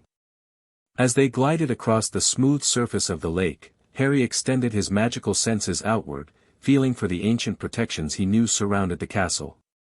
What he encountered took his breath away. Layer upon layer of wards enveloped Hogwarts, some dating back to the founders themselves. But interwoven with these ancient protections were newer constructs, monitoring charms, compulsion weaves, and directive magics that felt distinctly like Dumbledore's signature based on what Harry had sensed at Privet Drive. "Heads down!" Hagrid called as the boats approached the cliff. They ducked as the little fleet carried them through a curtain of ivy concealing an opening in the rock face. The tunnel beyond led to an underground harbor where they disembarked onto a pebble-strewn shore. Hagrid led them up a passageway to a huge oak door, where he knocked 3 times. The door swung open to reveal a tall, black-haired witch in emerald-green robes, her stern face framed by a tight bun. "The Fur's years, Professor McGonagall," said Hagrid. "Thank you, Hagrid. I will take them from here." She led them across the flagged stone floor into a small chamber off the entrance hall, where she delivered a welcome speech about the 4 houses and the importance of house points. Harry listened attentively, noting how she emphasized certain values and glossed over others. The house system, he had learned, was another tool Dumbledore used to shape students' development, particularly the manufactured rivalry between Gryffindor and Slytherin. When McGonagall departed to check on preparations, nervous whispers broke out among the first years. Some speculated about a test, others worried about which house they'd be sorted into. "My brothers said it hurts a lot," Ron Weasley was telling anyone who would listen, "but I think they were joking." "It's just a hat," Harry said, loud enough for those nearby to hear. "The sorting hat. It looks into your mind and places you based on your core traits." Several students turned to stare at him. "How do you know that?" demanded a girl with a pug-like face. "I read Hogwarts, a history," Harry replied with a small shrug. "It's mentioned in Chapter 7. Hermione beamed at this validation of her own thorough reading, while several purebloods looked embarrassed at being less prepared than the famous half-blood. Before further conversation could develop, Professor McGonagall returned and led them into the Great Hall. Harry had read descriptions of it, but the reality still impressed: thousands of candles floating above 4 long tables, the enchanted ceiling reflecting the night sky, golden plates and goblets gleaming in the candlelight. At the front of the hall stood the high table where the staff sat. Harry's gaze went immediately to the center, where Albus Dumbledore sat in a large gold chair, his silver beard and half-moon spectacles exactly as depicted on the chocolate frog card. Their eyes met briefly across the distance, and Harry felt a gentle pressure against his mental shields, a subtle probe that confirmed his suspicions about the headmaster's willingness to use legilimency on students.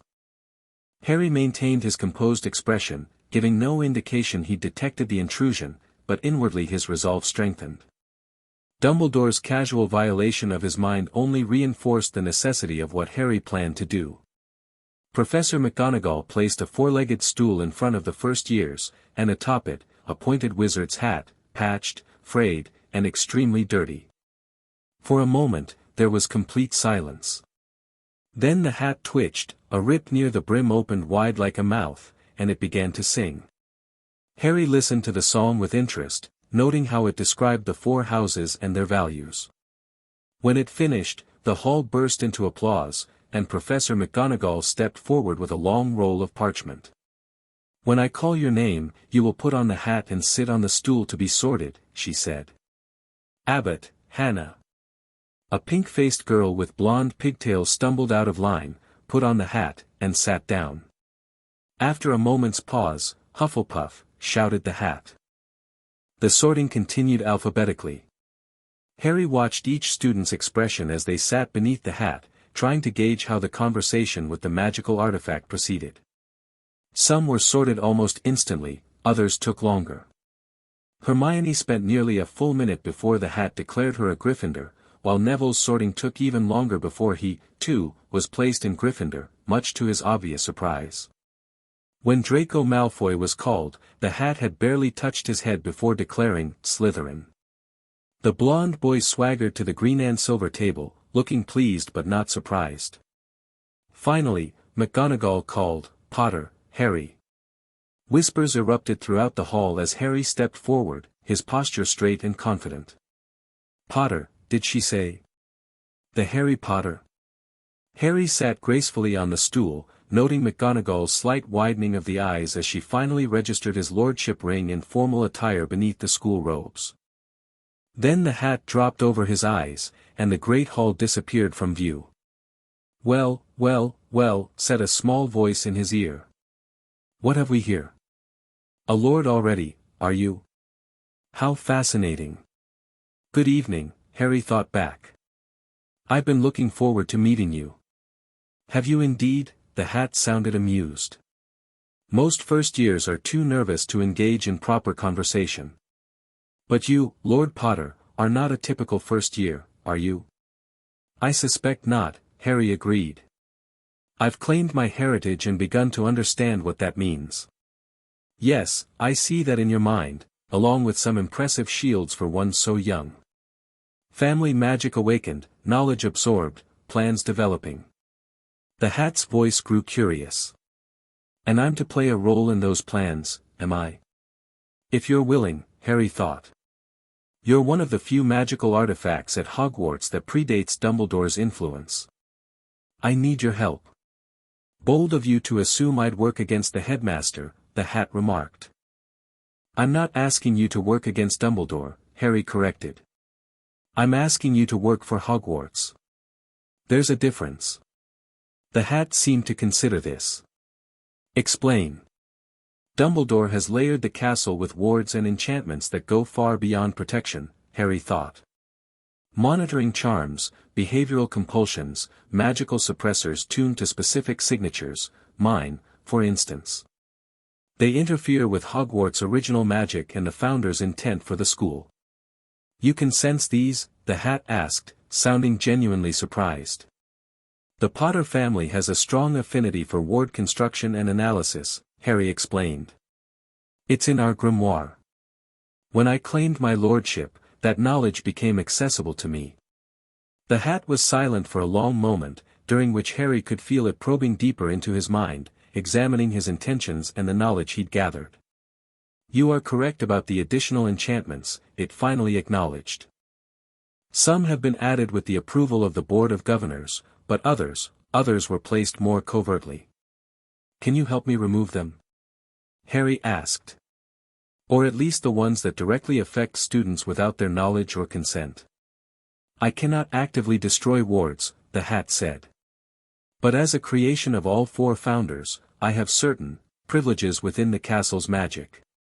I could, perhaps, reveal what should not be hidden. Awaken what has been dormant." Harry felt a surge of excitement. "The castle's original ward schema?" "Precisely. Hogwarts herself has awareness, young lord. The Founders built her to protect and nurture magical children. If she were made aware of enchantments that countermand that purpose, she might reject them herself," Harry finished. "Perfect.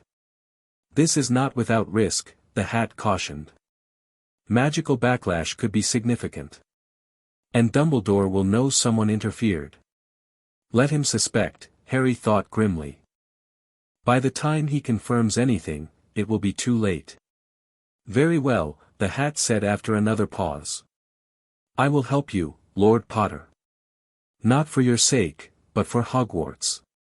The castle has endured too long under one man's vision." "Thank you," Harry thought sincerely. "Now, as for your sorting." The hat mused. "You have qualities of all four houses, you know. Courage aplenty for Gryffindor, a keen mind worthy of Ravenclaw, loyalty to your chosen few that Hufflepuff would value, and oh my, such ambition and cunning would make Slytherin proud." "I leave the choice to you," Harry thought. "Though I admit, placing me in Slytherin would complicate my plans considerably." The hat chuckled. "Indeed it would. And while you could thrive there, I think your journey will be most fruitful in Gryffindor." The last word was shouted to the entire hall.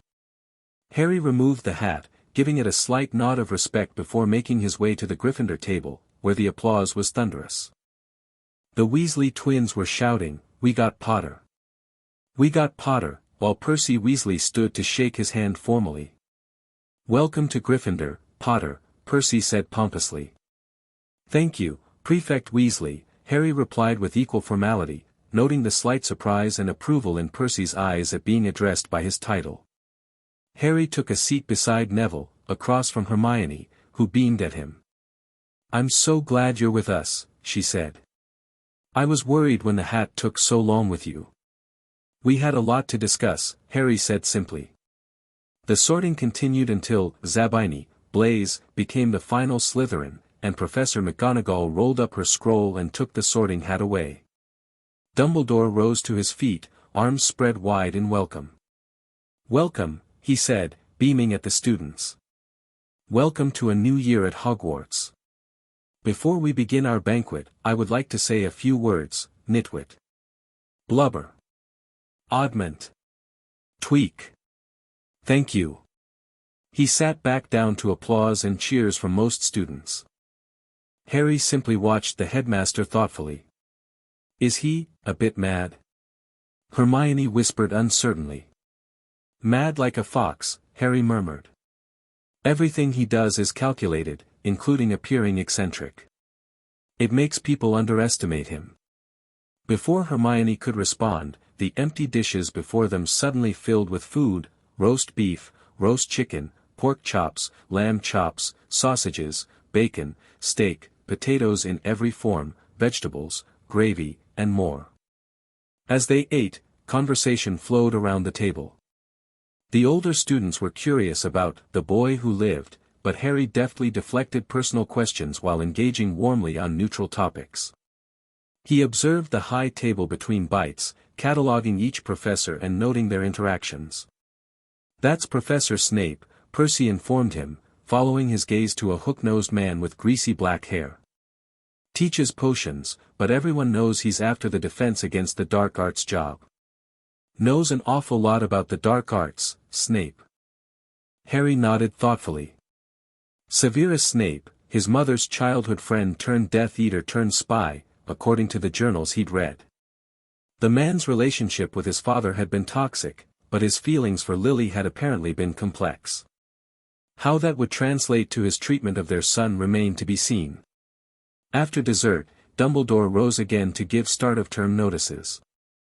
Most were standard: the Forbidden Forest was forbidden, no magic in the corridors, Quidditch trials would be held, but his final announcement raised Harry's eyebrows. "And finally, I must tell you that this year, the third-floor corridor on the right-hand side is out of bounds to everyone who does not wish to die a very painful death." A few people laughed, but most looked unsettled. Harry frowned. What kind of school administrator announced a deadly hazard so casually? "He's not serious," Hermione whispered to Percy. "Must be," Percy replied, frowning. "Strange, though. He usually gives reasons for rules." Harry filed this information away for further investigation. A deadly area in a school full of curious children. It seemed deliberately provocative. The evening concluded with the school song, sung to whatever tune each student preferred, resulting in a cacophonous mess that Dumbledore conducted with obvious enjoyment. Then they were dismissed to their dormitories, first years following Percy up the marble staircase. Harry kept count of the turns and passages, memorizing their route through the castle. He could feel the magic all around them, in the moving staircases, the whispering portraits, the trick steps Percy warned them about.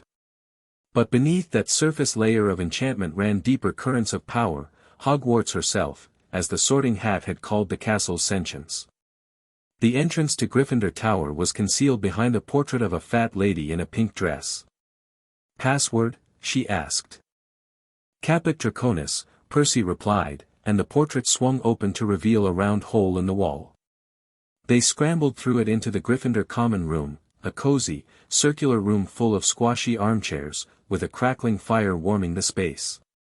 Percy directed the first-year boys through one door to their dormitory, where they found 5 four-poster beds hung with deep red, velvet curtains. Their trunks had already been brought up. Harry claimed a bed between Neville and the window, nodding politely to his other dorm mates, Ron Weasley, Dean Thomas, and Seamus Finnegan, as they settled in. The excitement of the day had worn everyone out, and conversation quickly gave way to yawns. As the others drifted to sleep, Harry remained awake, sitting cross-legged on his bed with the curtains drawn and a privacy charm activated, another useful spell from the Potter Grimoire. He closed his eyes, extending his magical senses outward, mapping the ward structures surrounding the tower. The Sorting Hat's plan would need to wait until the castle was truly quiet. While the students slept, Harry would coordinate with the ancient artifact to begin unwinding Dumbledore's extra enchantments. He felt a gentle brush against his mind, not an intrusion like Dumbledore's earlier probe, but a familiar presence. "Are you ready, young lord?" the Sorting Hat's voice whispered in his thoughts. "Ready," Harry confirmed silently. "What do I need to do?" "Wait until midnight," the Hat instructed. "Then make your way to the 7th floor, opposite the tapestry of Barnabas the Barmy teaching trolls ballet. Walk past that stretch of wall 3 times, focusing on your need for a place to commune with Hogwarts' true magic." The come-and-go room, Harry realized, recognizing the description from his research. Or the room of requirement. Indeed. Few know of it now, Dumbledore himself has only a partial understanding of its capabilities. It will provide us the nexus we need to access the castle's original ward schema. Harry checked his watch, still 2 hours until midnight.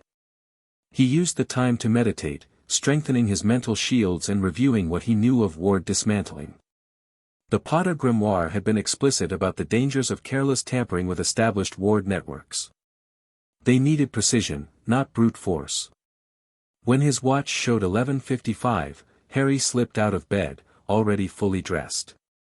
He pulled his invisibility cloak, another family heirloom recovered from his vault, from his trunk and draped it over himself before carefully exiting the dormitory. The common room was deserted, the fire burned down to embers.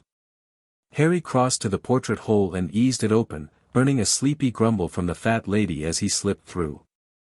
The corridors of Hogwarts were eerily silent at night, illuminated only by occasional moonlight through the windows and the distant glow of enchanted torches. Harry moved quickly but carefully, avoiding the trick steps Percy had pointed out and keeping his senses alert for patrolling staff or the caretaker's cat, Mrs. Norris. He reached the 7th floor corridor without incident and located the tapestry of Barnabas the Barmy. Following the Hat's instructions, he paced 3 times in front of the blank wall opposite, concentrating on his need. "I require a place to access Hogwarts' true ward schema. I require a place to access Hogwarts' true ward schema. I require a place to access Hogwarts' true ward schema." On his 3rd pass, a highly polished door materialized in the wall. Harry glanced around to ensure he was still alone, then quickly slipped inside, removing his invisibility cloak once the door had closed behind him. The room that awaited him took his breath away. It resembled a cross between an ancient temple and a magical workshop. The walls were lined with glowing runes, pulsing softly with power. In the center stood a scale model of Hogwarts Castle, perfect in every detail, surrounded by concentric circles of silver inlaid into the floor. 4 pedestals stood at the cardinal points around this model, each bearing a small object representing one of the founders, a miniature sword for Gryffindor, a diadem for Ravenclaw, a cup for Hufflepuff, and a locket for Slytherin. Standing on its own pedestal near the model was the Sorting Hat. "Welcome, Lord Potter," it said as Harry approached. "Hogwarts has provided us with the Founder's Nexus, a control room of sorts, though that's a modern simplification of what it truly is." Harry circled the model, admiring the intricate detail. "This represents the current state of the castle." "Indeed. Look closely at the ward lines." As Harry focused on the model, layers of magical energy became visible, swirling patterns of light surrounding and penetrating the castle. Most glowed with a warm golden light, but interspersed among them were strands of pale blue that seemed to disrupt the natural flow of the original schema. "The blue lines are Dumbledore's additions?" Harry guessed. "Correct. Some were added with formal authority. The anti-apparition wards, for instance, were strengthened after the rise of Voldemort. But others." The Hat paused meaningfully. Harry leaned closer, examining a particularly dense cluster of blue lines centered around what appeared to be the Great Hall. "What are these doing?" "Behavioral modification," the Hat said grimly. "Subtle compulsions that reinforce house stereotypes and rivalries. They're designed to channel students along predetermined paths, Gryffindors toward impulsive heroics, Ravenclaws toward academic pursuits divorced from practical application, Hufflepuffs toward supportive roles rather than leadership, and Slytherins toward political maneuvering with limited ethical constraints. Harry's jaw tightened. He's manipulating our development based on house placement. For what he believes is the greater good, the hat confirmed. Albus Dumbledore has a vision for wizarding society, and he molds students to fit that vision. And these? Harry pointed to a web of blue lines that seemed to emanate from the headmaster's office. Monitoring charms. They alert him to certain types of magic being performed, conversations containing specific keywords, and the movements of particular individuals throughout the castle. Let me guess, I'm one of those individuals. The most closely monitored, the hat agreed. Along with certain Slytherin students he considers high risk. Harry circled the model again, his resolve hardening. How do we disable these without alerting him immediately? We don't disable them, we awaken Hogwarts to their presence, the hat explained. The castle's sentience has been partially suppressed by some of these additions. If we restore her awareness, she will recognize the foreign elements herself. And reject them? Gradually, yes. Too sudden a change would indeed alert Dumbledore, but a progressive failure of his additions will seem like natural magical decay, frustrating to him, but difficult to prove as deliberate sabotage. Harry nodded, seeing the elegance of the approach. What do we need to do? Place me on the center of the model, the hat instructed. As a creation of all four founders, I can serve as a conduit to reawaken the castle's full awareness. Harry carefully lifted the hat and placed it atop the miniature Hogwarts. The moment it made contact, the runes lining the walls pulsed brighter, and the golden ward lines on the model intensified, seeming to push against the blue intrusions. Now, Lord Potter, you must lend your magic to the process, the hat said, its voice taking on a more formal tone. Stand within the innermost circle and place one hand on each of the founder objects that call to you most strongly. Harry stepped into the circle surrounding the model. Without hesitation, his hands were drawn to the sword and the diadem, Gryffindor's courage and Ravenclaw's wisdom.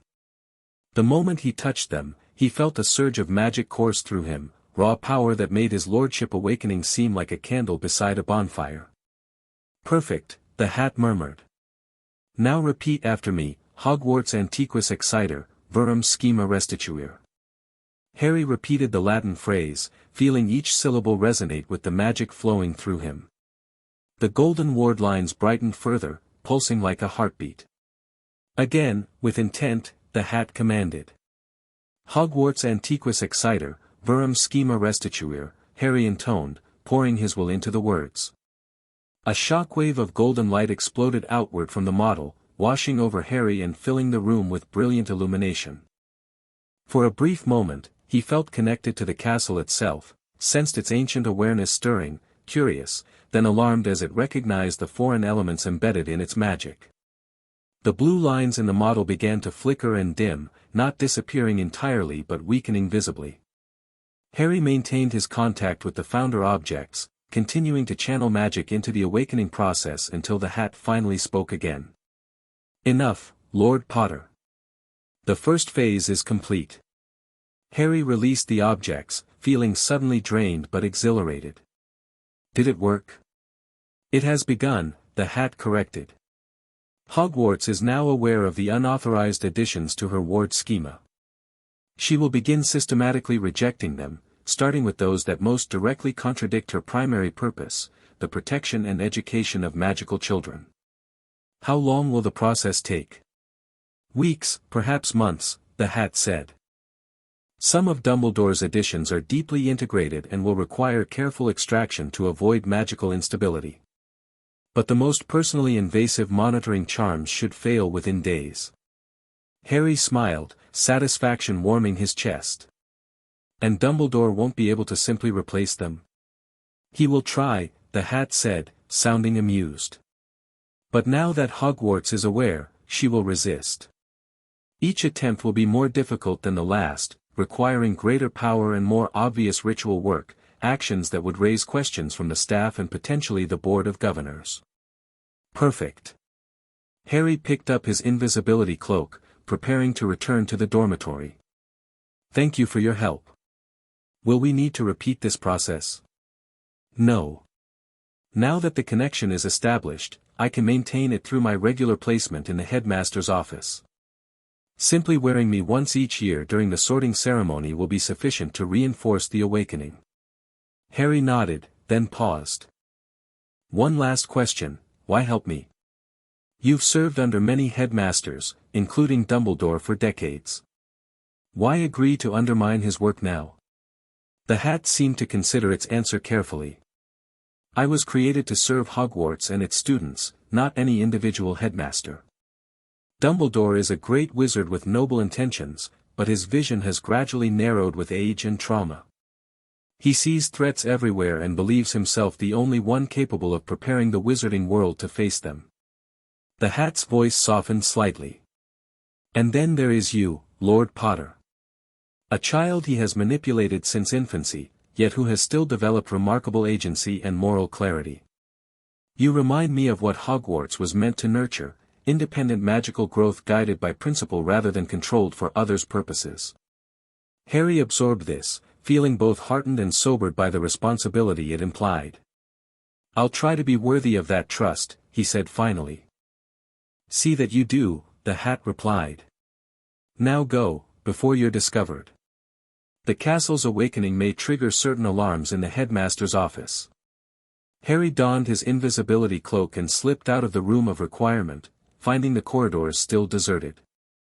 He made his way back to Gryffindor Tower without incident, though he thought he glimpsed Dumbledore's distinctive silhouette hurrying toward the grand staircase at one point, looking uncharacteristically concerned. Back in his bed, privacy charms reactivated, Harry allowed himself a small, satisfied smile. The first phase of his plan had succeeded beyond his expectations. Dumbledore's carefully constructed web of influence was beginning to unravel, and he didn't even know who was pulling the threads. Sleep came easily after that, and Harry's dreams were filled with golden light and a sense of ancient magic awakening after long dormancy. The next morning at breakfast, Harry noticed subtle changes throughout the Great Hall. The enchanted ceiling seemed more vibrant, the floating candles burned brighter, and the very stones of the walls appeared to have a warmer hue. Most students and staff didn't seem to notice, but Dumbledore's gaze repeatedly swept the hall with a slight furrow in his brow. Did you sleep well? Hermione asked as she buttered her toast, oblivious to the magical shifts around them. Very well, thank you, Harry replied, helping himself to eggs and sausage. Ready for our first day of classes? Neville looked nervous. I hope we don't start with potions. My gran says Professor Snape is really strict. We have Transfiguration first, Hermione informed them, consulting her schedule. With Professor McGonagall. Then Charms, Lunch, and Herbology. A good lineup, Harry nodded approvingly. McGonagall is supposed to be firm but fair, and Flitwick was a dueling champion before becoming a teacher. As they discussed their upcoming lessons, Professor McGonagall moved along the table distributing schedules. When she reached Harry, she paused, her eyes once again flickering to his lordship ring. Mr. Potter, she said, handing him his schedule, the headmaster would like to see you in his office following breakfast. Harry maintained a neutral expression. May I ask why, Professor? He did not share his reasons with me, McGonagall replied, her lips thinning slightly. I see. And my first class? I will excuse you from the beginning of Transfiguration if necessary, though I expect you to review the missed material. Harry nodded politely. Of course, Professor. Where is the headmaster's office located?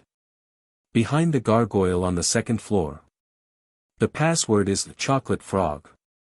With that, she continued down the table. Hermione looked at Harry with wide eyes. The headmaster wants to see you already. Is that normal? Not at all, Harry said calmly, continuing his breakfast.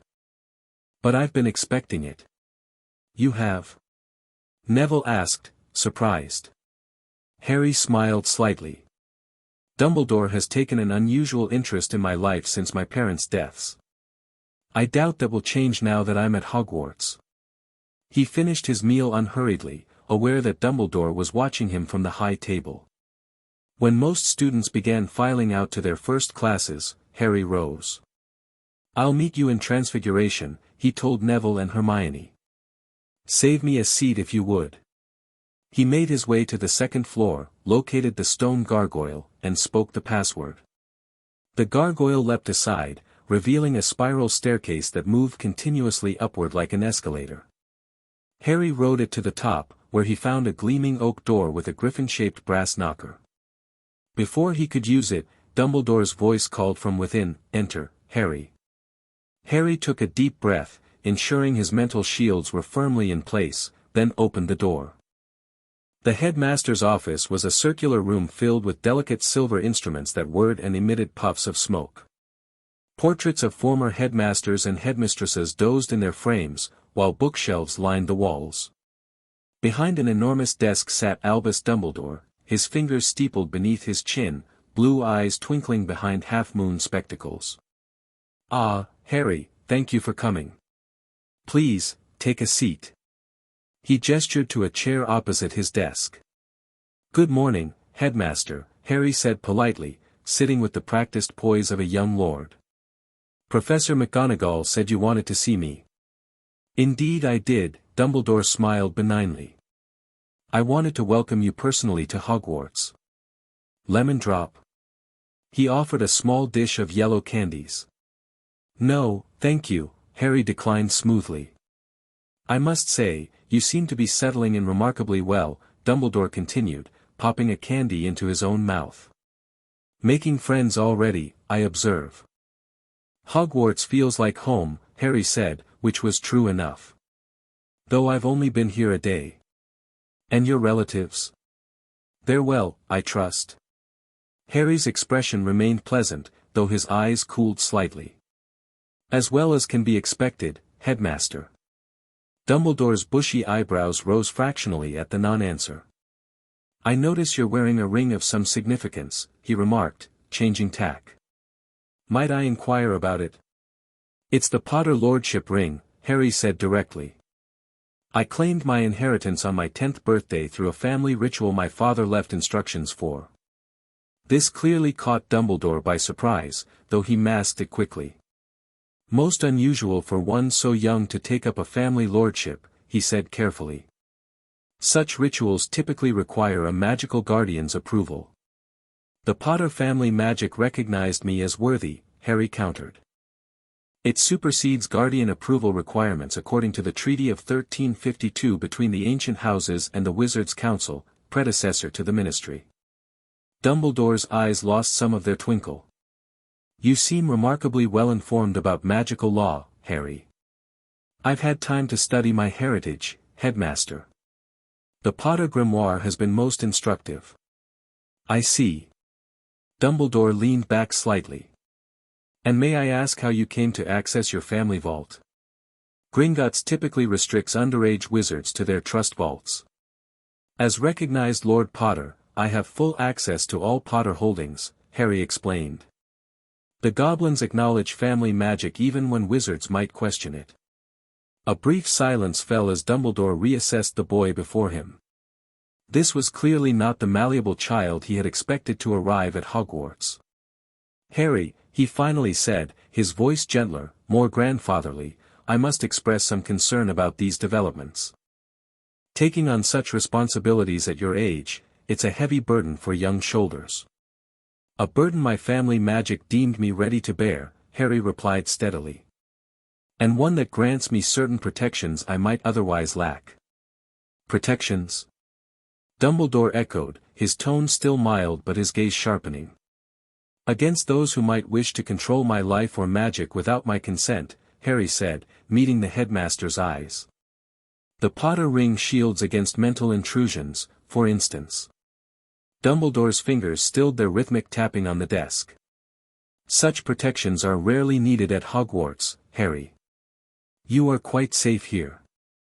"I'm glad to hear it," Harry said with a small smile that didn't reach his eyes. "Will that be all, Headmaster? I wouldn't want to miss too much of Professor McGonagall's class." After a moment's hesitation, Dumbledore nodded. Yes, I believe that covers my immediate concerns. Though perhaps we could speak again after you've had some time to settle in. Of course, Harry agreed, standing smoothly. Good day, Headmaster. As he descended the spiral staircase, Harry could almost feel Dumbledore's calculating gaze on his back. The meeting had gone largely as expected, an assessment disguised as a welcome, with subtle attempts to establish authority and gather information. What Dumbledore didn't know was how much the power dynamic had already shifted. Even now, Harry could sense fluctuations in the castle's magic as Hogwarts began the process of examining and rejecting foreign elements in her ward schema. The first move had been made. Now the game would truly begin. Harry hurried to Transfiguration, where he found McGonagall demonstrating how to turn a match into a needle. He slipped into the seat Hermione had saved for him, offering her a grateful smile as he quickly caught up with the lesson. By lunchtime, Harry had earned points for Gryffindor in both Transfiguration and Charms, having successfully performed the assigned spells on his first attempts. If Professor Flitwick seemed surprised at his control, and Professor McGonagall raised an eyebrow at his wand work, neither commented directly on his advanced skill level. How did you do that so quickly? Ron Weasley demanded as they filed out of the Charms classroom. Even Hermione took 3 tries. Practice, Harry said simply. I've been studying theory for months. But we're not allowed to use magic outside of Hogwarts, Seamus Finnegan pointed out. Harry merely shrugged. Understanding the principles makes the practical application easier. It wasn't entirely untrue. While he had indeed practiced with his wand at Privet Drive, the Potter ring providing a convenient loophole in the trace, much of his success came from thoroughly studying magical theory and the visualization techniques described in his family grimoire. The afternoon's herbology lesson proved more challenging for Harry but a natural fit for Neville, who demonstrated surprising confidence among the plants. Harry made a point of acknowledging his friend's expertise, earning a grateful smile from the previously timid boy. As the first week of classes progressed, Harry established himself as a strong student in most subjects, though he deliberately held back from showing his full capabilities. Drawing too much attention too quickly would complicate his plans. Better to be seen as talented but not extraordinary while he worked behind the scenes. Changes continued throughout the castle as Hogwarts' awakened awareness began to affect its magic. Stairs that had previously moved at random now seemed to respond helpfully to students rushing to class. The temperature in the dungeons moderated slightly, making potions lessons marginally more comfortable. Most notably, the house divisions at meals became less rigid, with the tables subtly rearranging to encourage cross-house seating. Dumbledore noticed these changes, of course. Harry often caught the headmaster frowning thoughtfully at some new manifestation of the castle's assertiveness. After particularly significant shifts, Dumbledore would disappear from meals altogether, presumably attempting to reassert control over the ward schema from his office. By the end of the second week, Harry had formed a solid friendship with Neville and Hermione, expanded his network of acquaintances to include students from all houses, and begun to map out the political landscape of Hogwarts' student body. He had also, with careful observation, identified several of Dumbledore's most closely monitored students besides himself. Draco Malfoy topped the list, which was unsurprising given his father's former Death Eater status.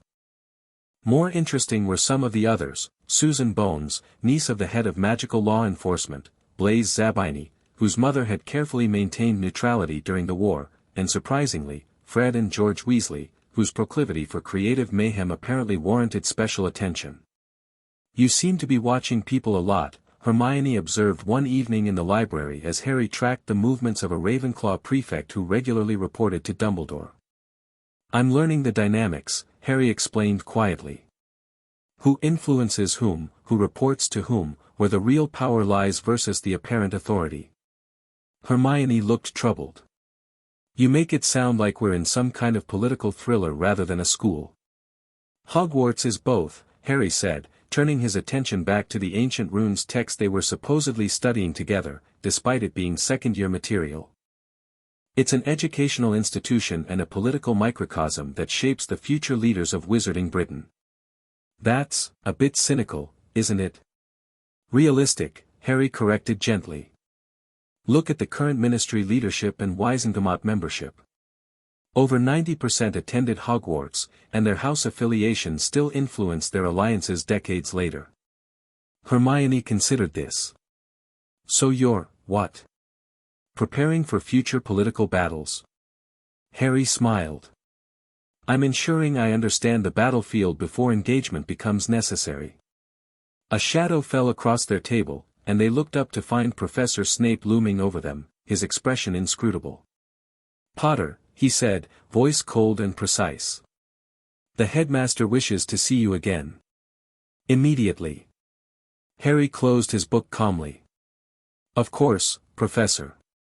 Thank you for the message.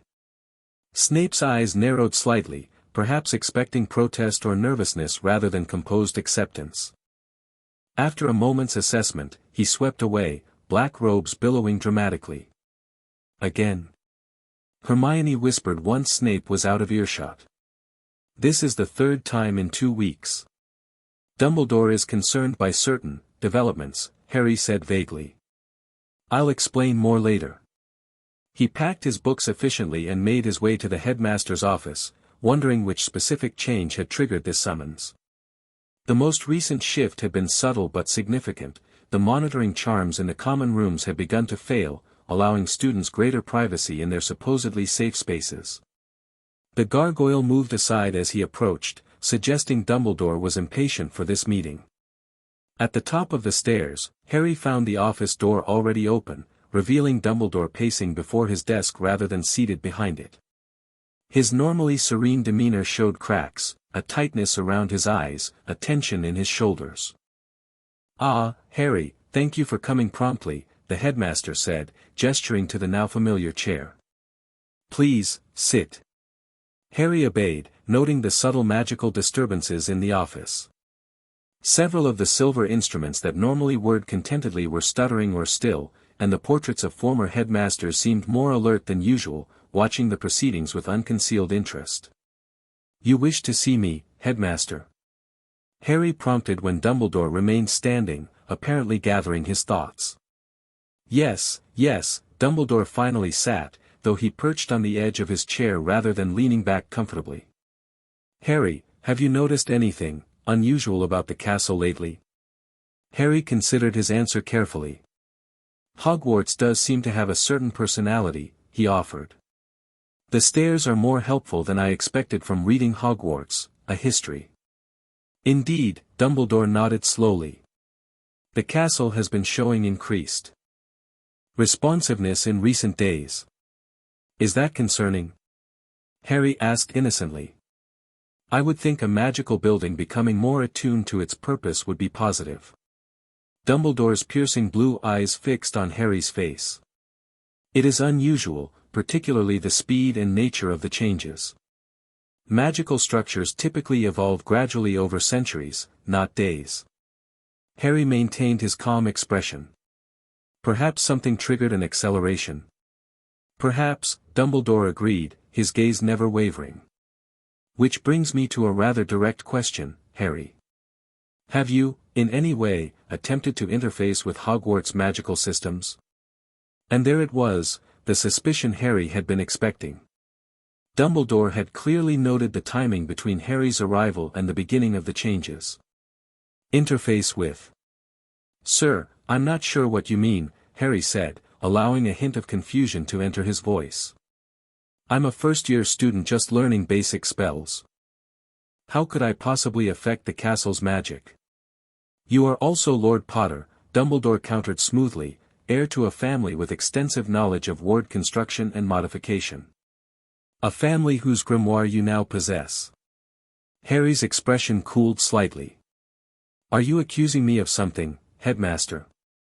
Not at all, my boy, Dumbledore said, his tone softening to its usual grandfatherly timbre. I am merely exploring possibilities. The safety of Hogwarts and its students is my primary concern. As it should be, Harry agreed.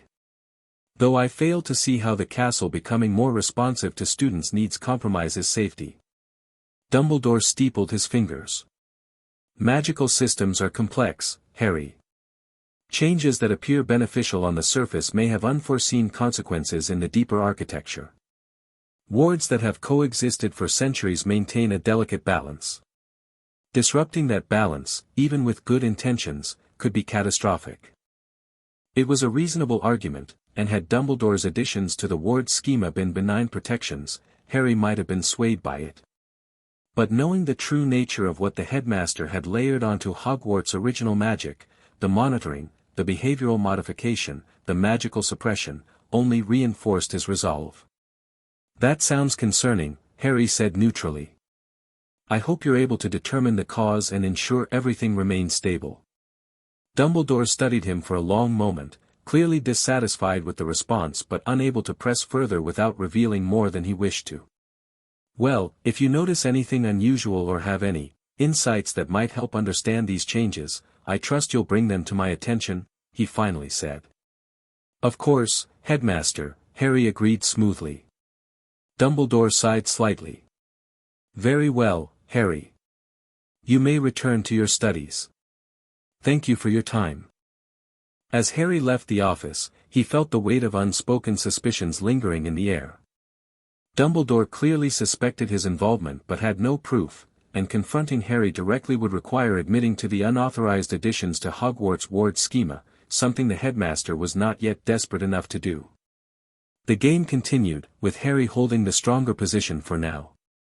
But Dumbledore was a formidable opponent with decades of experience and the authority of his position behind him. Complacency would be a dangerous mistake. Harry returned to the library, where Hermione waited with barely contained curiosity. "What happened? What did he want?" she whispered as soon as he sat down. "He's concerned about changes in the castle's magic," Harry replied quietly. "Wanted to know if I'd noticed anything unusual." "What changes?" "I haven't noticed anything. Most students wouldn't," Harry explained.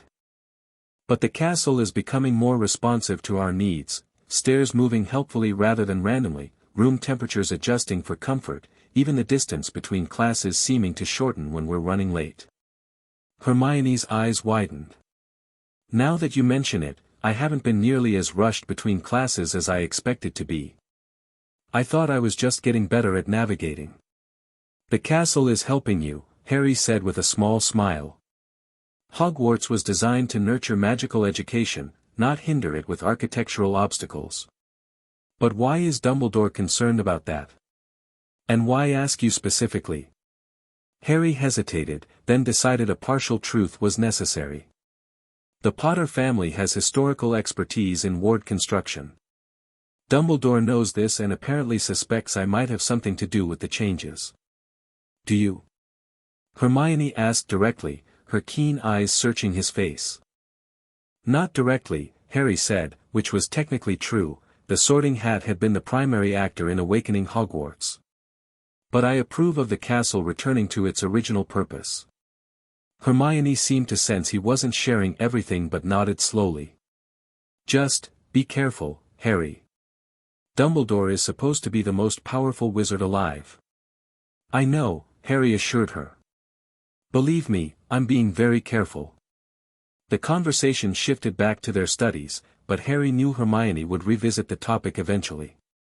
She was too intelligent and observant to ignore the inconsistencies in his explanation. At some point, he would need to decide how much to trust her with, and Neville too, whose quiet loyalty had proven steadfast. As September gave way to October, the changes throughout Hogwarts continued at a measured pace. The most significant development came during the third week of term, when students began reporting unusual dreams of 4 distinct voices encouraging them to explore their magic beyond the narrow confines of their classes. "It was strange," Neville confided one morning at breakfast. "There was this woman's voice, kind but firm, telling me that herbology isn't just about tending plants but connecting with the earth's magic. She showed me how to feel the magic in growing things, not just cast spells on them." "I had something similar," Hermione admitted.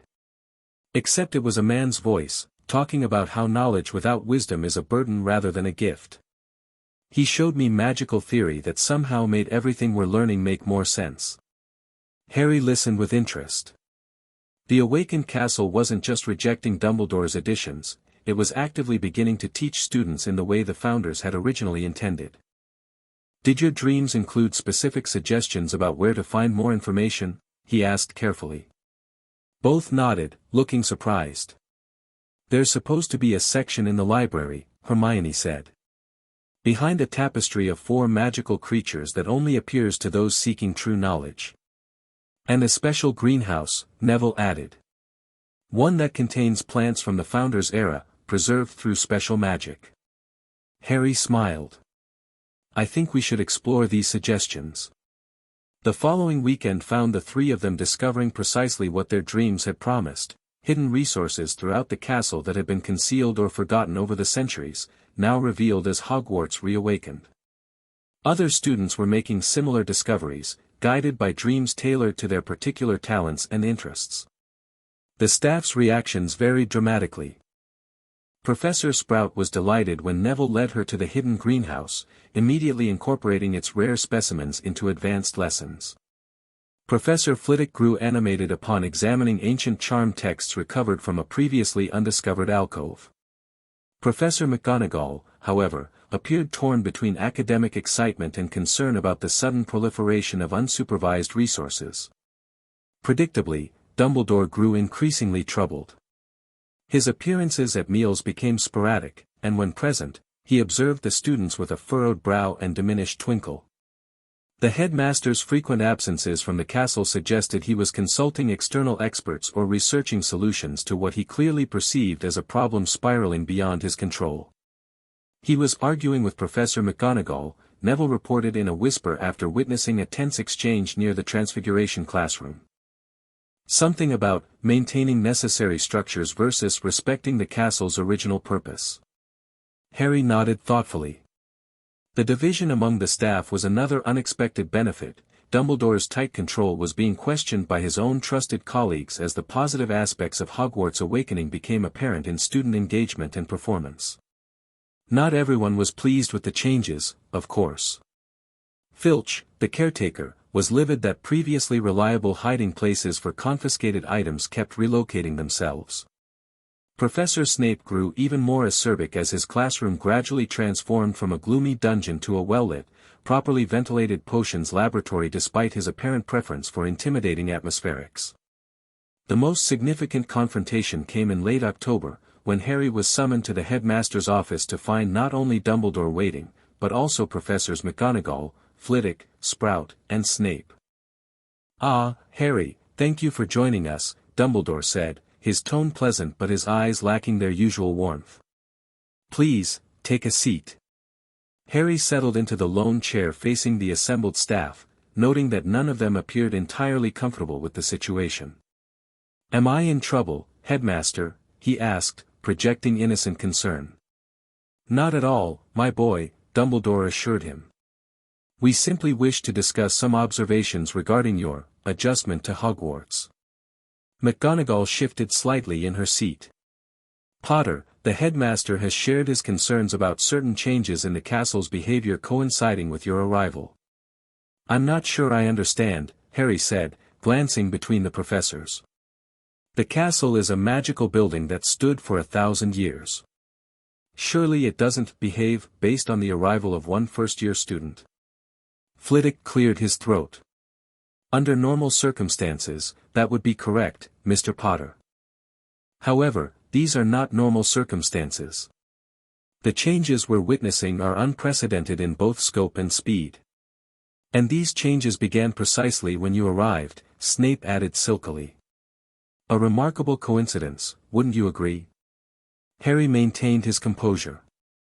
"I'm flattered that you think I could influence such an ancient magical structure, Professor Snape, but I'm still learning basic transfiguration. Affecting Hogwarts itself seems rather beyond my current abilities." "Perhaps not your abilities alone," Dumbledore interjected softly. "But with guidance from, say, a certain magical artifact you spent an unusual amount of time with during your sorting?"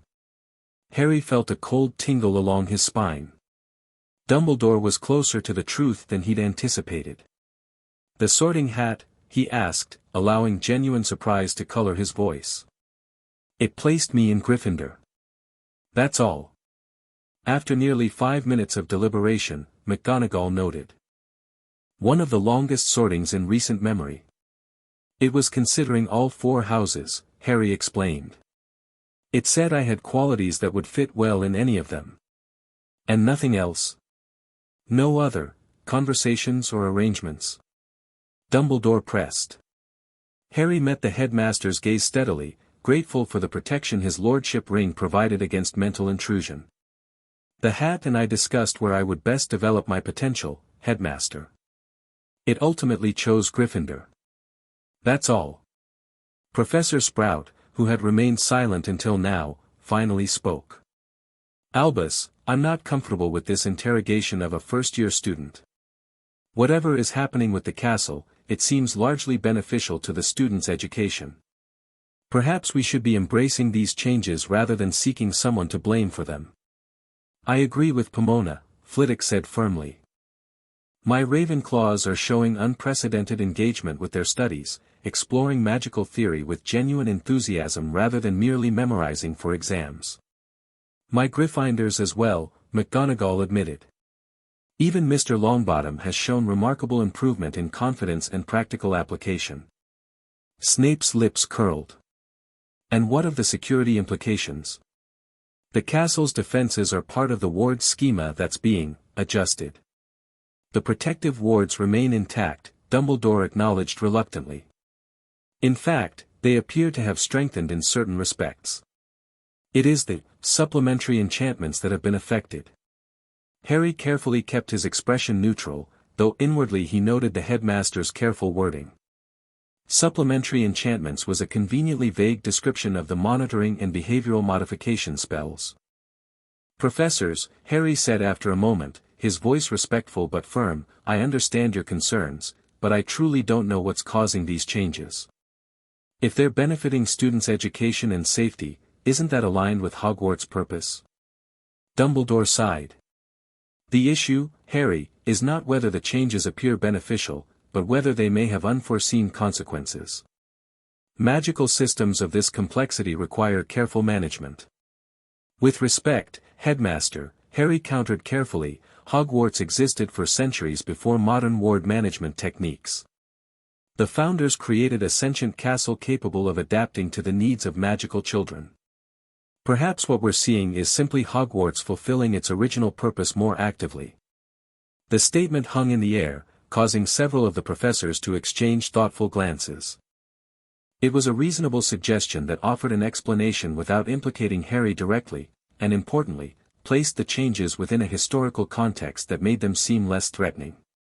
An interesting theory, Dumbledore said finally.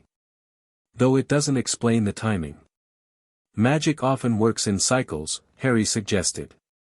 Perhaps something triggered a renewal, the beginning of a new decade, astronomical alignments, or even the arrival of a new generation of students with different magical needs. McGonagall nodded slowly. The castle has always shown subtle responses to each new cohort of students. This could simply be a more pronounced version of that phenomenon. Dumbledore didn't appear entirely convinced, but he clearly recognized that the united concern he had hoped for from his staff had not materialized. 3 of the 4 heads of house seemed inclined to view the changes positively, with only Snape remaining openly suspicious. Very well, the headmaster said at last. Thank you for your time, Harry. You may return to your dormitory. Professors, if you would remain for a few additional matters. Harry rose, nodded respectfully to each of the professors, and left the office. As the door closed behind him, he heard Professor Sprout's voice raised slightly, questioning the necessity of the meeting at all. The confrontation had gone better than expected, with the staff's divided opinions working in Harry's favor. Dumbledore clearly suspected his involvement but had failed to build consensus around treating the changes as a threat requiring intervention. As Harry made his way back to Gryffindor Tower, he reflected on the progress they'd made. The Sorting Hat's plan was working beautifully, Hogwarts was gradually asserting her original nature, rejecting Dumbledore's unauthorized additions while strengthening the core protections the founders had established. Students were discovering resources and approaches to magic that had been obscured for generations, and even the staff were beginning to question the headmaster's tight control over the castle's functions. The first major phase of Harry's plan was nearing completion. Dumbledore's ward network was being systematically dismantled by Hogwarts herself, with the headmaster powerless to prevent it without revealing the full extent of his unauthorized modifications. The next phase would be more challenging, leveraging this initial success into broader changes that would protect Harry and other students from manipulation while preparing for the threats he knew lay ahead. For despite Dumbledore's flaws, Harry didn't doubt the Dark Lord would eventually return. His parents' journals and the Potter family grimoire had been clear about the nature of the protections Lily had used, protections that might have defeated Voldemort temporarily, but not permanently. Harry reached the fat lady's portrait and gave the password, Fortitude, his mind already plotting the next moves in a game that would extend far beyond Hogwarts walls. He had claimed his lordship, awakened his family magic, and begun dismantling Dumbledore's web of control. But the true challenges, and the true tests of his preparation, still lay ahead. As he entered the common room to find Neville and Hermione waiting expectantly by the fire, Harry allowed himself a small, genuine smile. Whatever came next, at least he would face it with loyal friends by his side, perhaps the most important change from Dumbledore's original plan for the isolated, malleable boy who lived. Chapter 3, The unraveling Halloween at Hogwarts brought with it the scent of baking pumpkin, clouds of live bats swooping through the great hall, and a palpable undercurrent of magical energy that seemed to hum in the very stones of the castle. Harry sat at the Gryffindor table between Neville and Hermione, observing the staff table with particular interest. Dumbledore had been absent for 3 days prior, returning just this morning looking haggard and irritable, a far cry from his usual serene demeanor. "He's running out of options," Harry murmured to Hermione, who followed his gaze to the headmaster. "Do you think he knows it was you?" she whispered back. In the weeks following Harry's meeting with the staff, he had finally confided the full truth to both Hermione and Neville. After initial shock, and in Hermione's case, a lengthy lecture about reckless interference with ancient magical systems, both had become firm allies in what they now called the Hogwarts Restoration Project. "He suspects but can't prove anything," Harry replied. "More importantly, he can't explain what's happening without revealing what he did to the castle in the first place." Neville leaned in. "Grand Sentinel this morning. The Board of Governors is meeting next week to discuss the unprecedented magical developments at Hogwarts. Apparently, students have been writing home about their improved learning experiences." Harry smiled. This was a development he hadn't anticipated but welcomed wholeheartedly. Perfect.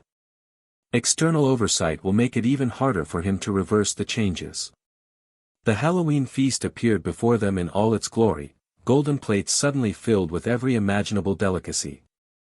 Harry served himself a modest portion, still unused to the abundance of Hogwarts meals after years of deprivation at the Dursleys.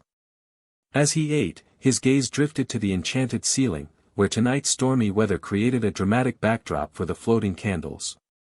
The ceiling's enchantment had been one of the first to reassert its original parameters, now showing not just the weather but subtle magical currents in the atmosphere that appeared as shimmering ribbons of color against the clouds. Halfway through the feast, Professor Quirrell came sprinting into the hall, his turban askew and terror on his face. "Troll, in the dungeons, thought you ought to know," he gasped before collapsing in a dead faint. The hall erupted in chaos until Dumbledore shot purple firecrackers from his wand to restore silence.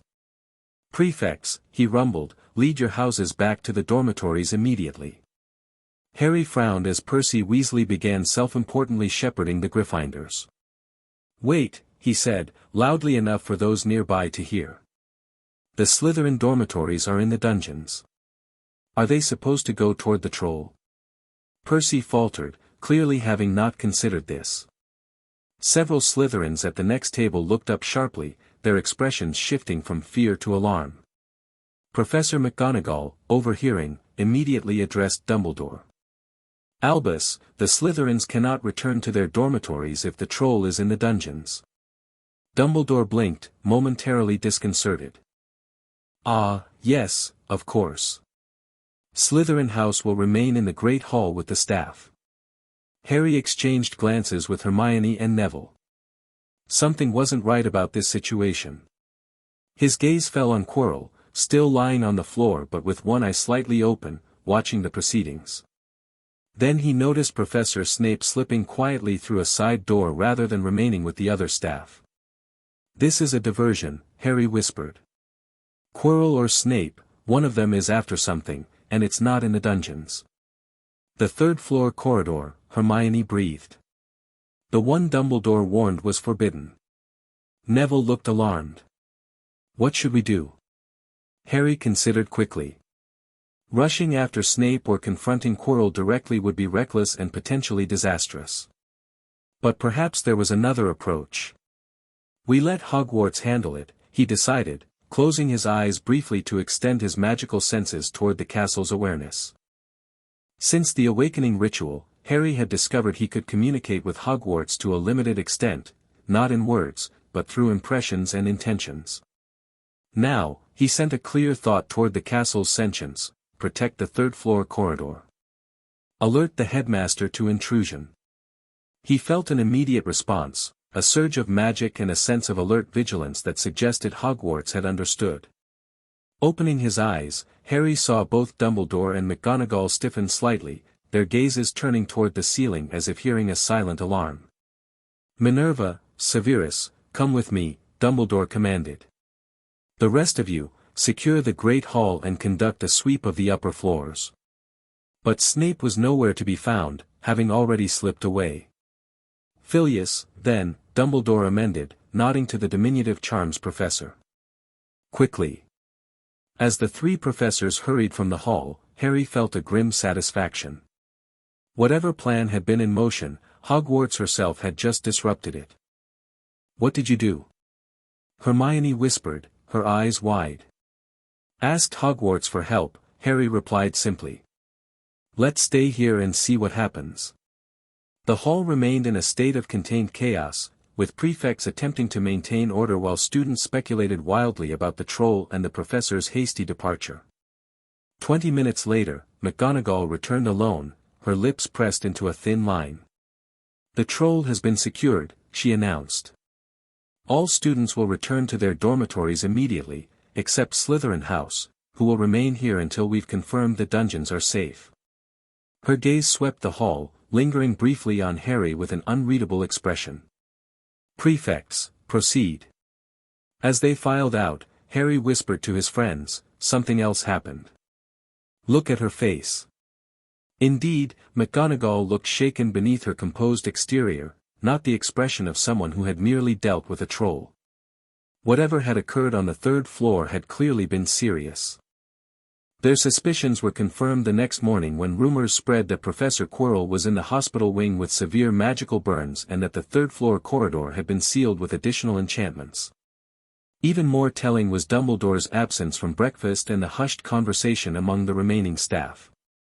"I overheard Madame Pomfrey telling Professor Sprout that Quirrell was lucky to be alive," Neville reported as they walked to herbology. "Something about protective enchantments activating unexpectedly." Harry nodded thoughtfully. Hogwarts defended itself, and whatever Dumbledore's hiding in that corridor. But what could be so important? Hermione wondered. Important enough for a professor to risk everything trying to steal it? Something valuable, Harry mused. Something dangerous.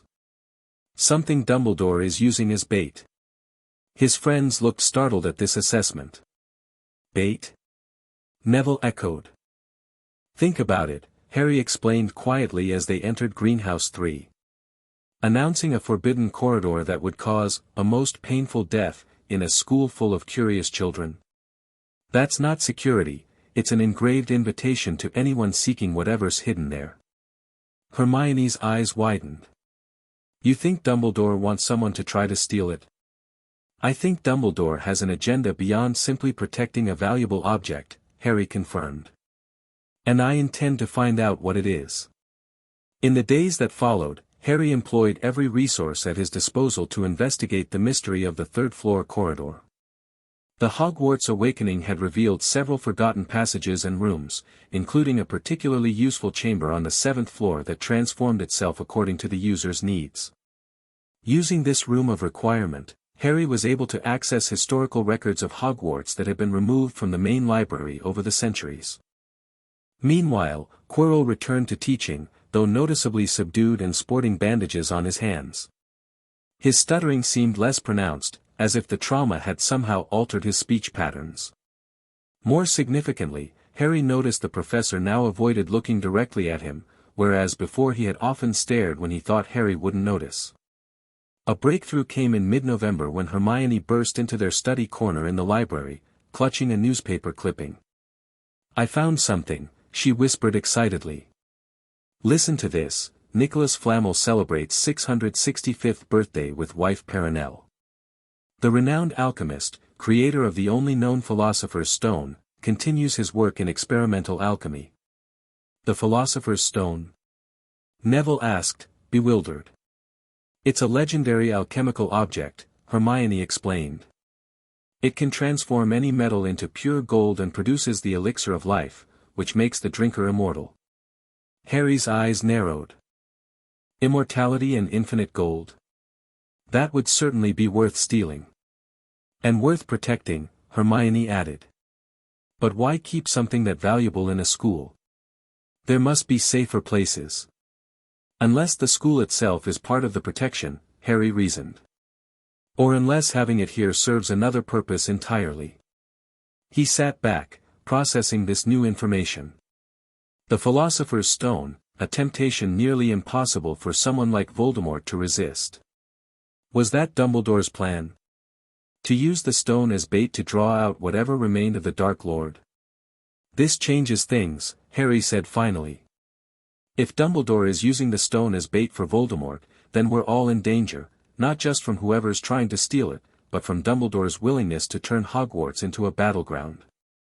Neville paled. "You think you know who is involved? But he's dead." Harry shook his head grimly. "My parents' journals suggested otherwise. They believed the protection my mother created might defeat him temporarily, but not destroy him completely." This was a simplified version of what he'd learned from the Potter Grimoire and his mother's research notes. Lily Potter had discovered ancient protective magic based on sacrificial love, magic that could counter even the darkest curses but at terrible cost to the caster. Her notes hinted that Voldemort might have used equally ancient dark magic to anchor his soul to the physical world, making complete destruction nearly impossible. "If Voldemort isn't truly dead," Hermione said slowly, "then Quirrell's behavior makes more sense. What if he's not just after the stone for himself? What if he's working for someone else?" "Or with someone else," Harry murmured, remembering the strange magical signature he'd sensed around the defense professor, a doubled aura that had never quite made sense. The implications were disturbing. If Voldemort had somehow returned and was targeting the Philosopher's Stone, Dumbledore's actions took on a new dimension, not merely manipulative but actively endangering the entire school to set a trap. "We need to accelerate our plans," Harry decided. "Hogwarts Awakening has weakened Dumbledore's control, but he's still using the school for his own agenda. What can we do?" Neville asked. "We're just first years." Harry smiled grimly. "I'm also Lord Potter, with a seat on the Wisengamot, access to family magic, and a direct connection to Hogwarts herself. It's time to use those advantages more aggressively." That evening, Harry returned to the Room of Requirement, this time requesting a space to communicate directly with Hogwarts core magic. The room that materialized resembled a simplified version of the Founder's Nexus where he and the Sorting Hat had performed the awakening ritual, a circular chamber with the Hogwarts crest inlaid in precious stones on the floor and walls that pulsed with magical energy. In the center stood a pedestal bearing a small model of the castle, similar to the one from the ritual but more detailed, showing the current state of Hogwarts magic. The blue lines representing Dumbledore's additions had faded significantly but still clung stubbornly in certain areas, particularly around the third-floor corridor and the headmaster's office. Harry approached the model, placing his hands on either side without quite touching it. "Show me what Dumbledore is hiding," he whispered. The model shimmered, and a section of the third-floor corridor expanded, revealing a series of chambers beyond the forbidden door. Harry's eyes widened as he saw the sequential obstacles: a massive three-headed dog, a room of deadly plants, flying keys, a giant chessboard, what appeared to be a logic puzzle with potions, and finally, a chamber containing a mirror. "These aren't security measures," Harry murmured, his suspicions confirmed. "They're tests, challenges designed to delay but not truly prevent someone with determination and specific skills." The model shifted again, focusing on the mirror in the final chamber. Harry recognized it from his research: the Mirror of Erist, a powerful magical artifact that showed the viewer their deepest desire. According to the model, the Philosopher's Stone itself was somehow contained within or behind the mirror, protected by enchantments keyed specifically to intent. "Ingenious," Harry admitted reluctantly. "The mirror will only release the stone to someone who wants to find it but not use it." But this clever safeguard only reinforced his concern about Dumbledore's true agenda. The elaborate obstacle course leading to the mirror suggested the headmaster wanted someone to reach it, wanted to confront whoever sought the stone face to face, perhaps to confirm Voldemort's continued existence. Harry stepped back from the model, his decision made. "Hogwarts," he said clearly, addressing the castle's sentience directly, "I need your help to protect the students from what's coming." The walls pulsed with light in acknowledgement. "Strengthen your own protective wards around the stone, independent of Dumbledore's obstacles. If Voldemort is involved, we can't rely on clever traps, we need real security." Another pulse, stronger this time. "And I need a way to expose what Dumbledore has been doing, not just with the stone, but with his manipulations of the school and its students. When the moment comes, the truth needs to be undeniable." The room itself seemed to consider this request, the magical energies swirling thoughtfully before settling into a pattern of acceptance. A section of wall dissolved, revealing a small alcove containing a crystal vial filled with what appeared to be liquid silver memories. Harry approached cautiously. "What is this?" Words appeared on the wall above the alcove in glowing script: "Testimonium veritatis, the testimony of truth. Collect what must be known, reveal when the time is right."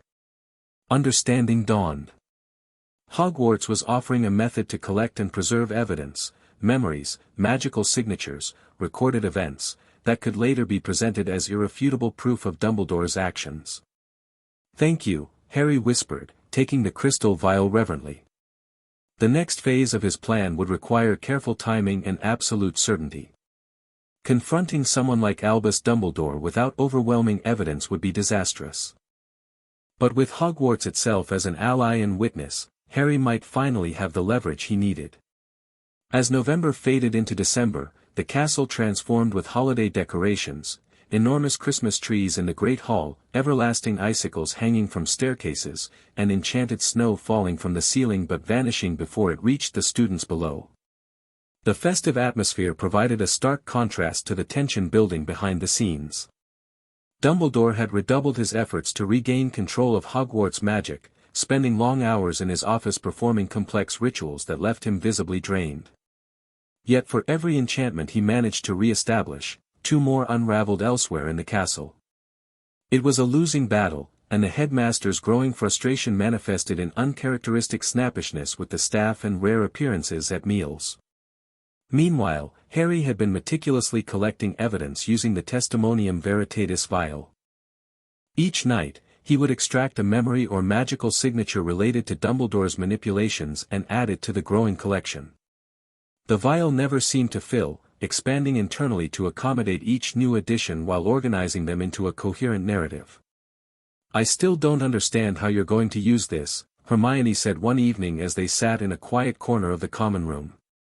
"Even with evidence, Dumbledore is the most politically powerful wizard in Britain. Who would stand against him?" "The Board of Governors, for one," Harry replied. "They've already scheduled a special session to assess the changes at Hogwarts. If presented with concrete evidence that the headmaster has been manipulating students and endangering the school, they'd have little choice but to act." "And if they don't?" Neville asked pragmatically. "Then I go public," Harry said simply. Lord Potter accusing the chief warlock of magical manipulation and reckless endangerment would create enough scandal to force an investigation, regardless of Dumbledore's influence. Hermione looked troubled. It could backfire, Harry. People might choose to believe him over you, especially given your age. That's why the evidence needs to be irrefutable, Harry acknowledged. And why timing is everything. The opportunity came sooner than expected. 3 days before the end of term, a notice appeared in all common rooms announcing that the Board of Governors would be conducting a formal inspection of Hogwarts the following day, with particular attention to recent magical manifestations affecting the educational environment. That evening, Harry met with Neville and Hermione in the room of requirement to finalize their plan. The inspection creates perfect conditions, Harry explained. The governors will be present, along with representatives from the Department of Magical Education. If we can demonstrate Dumbledore's manipulations during their visit, they'll have no choice but to address them immediately. But how? Hermione asked. The evidence is collected, but presenting it effectively is another matter. Harry smiled. Hogwarts herself will handle the presentation. The castle has been gathering strength for months, and now that most of Dumbledore's suppression enchantments have fallen, she can communicate more directly. You make it sound like the castle is alive, Neville remarked. In a way, she is, Harry said. The founders poured so much magic and intent into Hogwarts that she developed a form of sentience, not human consciousness, but a magical awareness with purpose and memory. He turned to the model of the castle that had materialized in the room of requirement. Tomorrow, during the inspection, I'll use the Testimonium Veritatis to trigger a revelation. Hogwarts will display the evidence throughout the castle, showing exactly how Dumbledore has manipulated students, staff, and the school's magic over decades. Hermione bit her lip. It sounds almost cruel, exposing him so publicly. As opposed to how he's treated generations of students. Harry countered. Sorting 11-year-olds into boxes and then manipulating them to fit predetermined roles. Using behavioral enchantments to ensure Slytherins and Gryffindors remain enemies. Monitoring private conversations and suppressing certain forms of magic. He shook his head firmly. Dumbledore has had decades to change his approach. Instead, he's only entrenched it further, culminating in bringing the Philosopher's Stone to a school full of children as bait for Voldemort. Neville straightened, his usually hesitant demeanor hardening into determination. Harry's right. My parents fought against you-know-who, and now they're in St. Mungo's for life because of what his followers did to them. If Dumbledore is risking bringing that darkness into Hogwarts for some grand plan, he needs to be stopped. Harry placed a hand on Neville's shoulder, surprised but pleased by the show of resolve. Thank you, Neville. We'll need that courage tomorrow. As they finalized the details of their approach, Harry felt a familiar brush against his mind, the sorting hat reaching out through its connection to Hogwarts. The castle is ready, it informed him. But be warned, Dumbledore senses something coming. He's called in additional allies for tomorrow's inspection. Who? Harry asked aloud, earning confused looks from his friends. Alastor Moody, for one, the hat replied. And he's requested Cornelius Fudge attend personally rather than sending a ministry representative. Harry relayed this information to Neville and Hermione. Dumbledore's bringing in reinforcements, an Exoror known for his paranoia and the Minister of Magic himself. Is that good or bad for us? Hermione wondered. Both, Harry decided after a moment's thought. Moody will be difficult to manage if things get confrontational, but having the minister present means any revelations will have immediate political impact. It raises the stakes for everyone. That night, Harry slept fitfully, his dreams filled with swirling magic and fragmentary visions of what was to come. When morning arrived, the atmosphere throughout the castle felt charged, as if Hogwarts herself were holding her breath in anticipation. The governors arrived promptly at 9, a procession of 12 distinguished witches and wizards in formal robes, led by a silver-haired man Harry recognized as Lord Greengrass, the current chair. They were met in the entrance hall by Dumbledore, whose benign smile appeared slightly strained, and the 4 heads of house.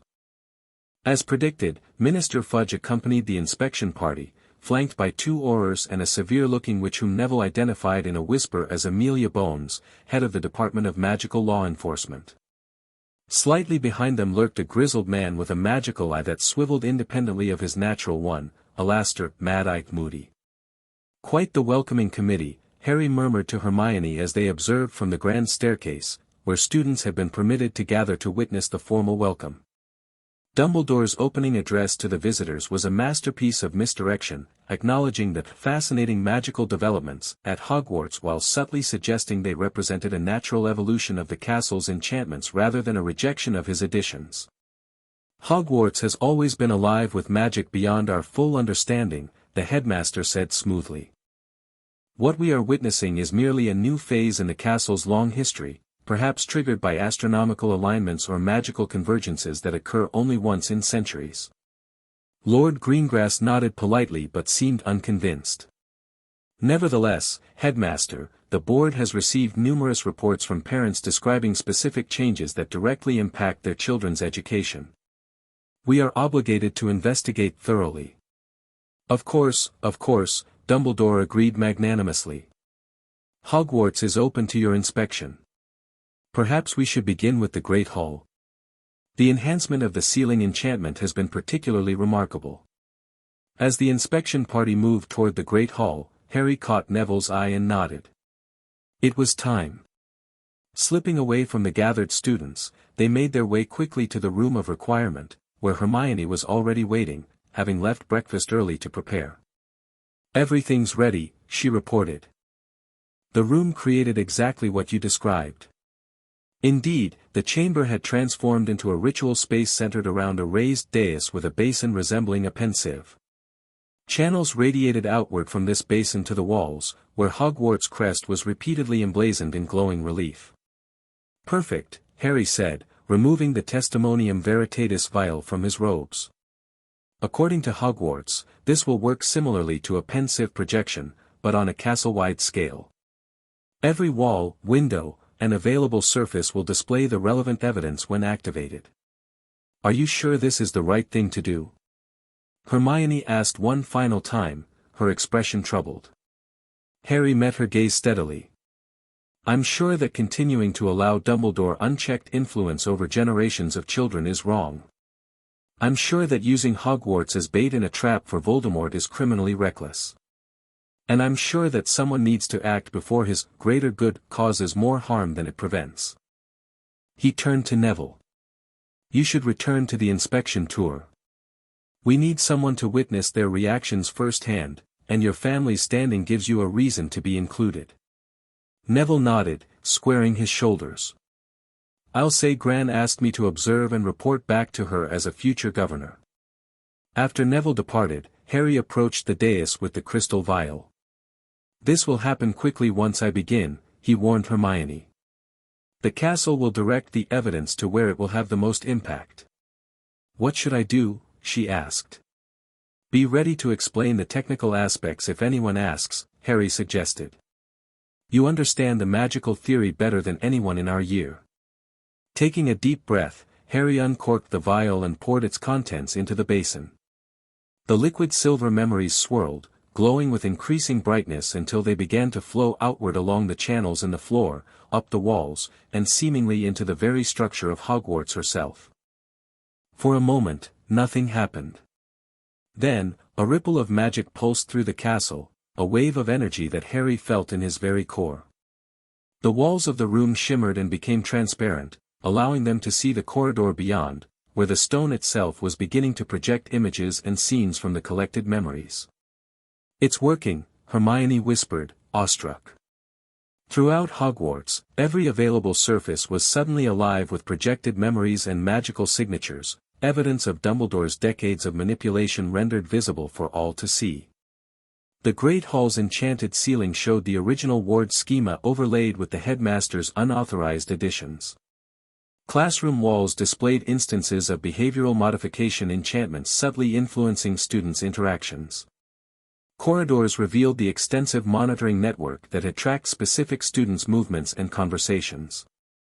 Most damning of all, the entrance hall, where the inspection party had reconvened after viewing the Great Hall, now showed a perfect magical recreation of Dumbledore placing the Philosopher's Stone in the third-floor corridor, alongside a projected image of the elaborate obstacle course that protected it.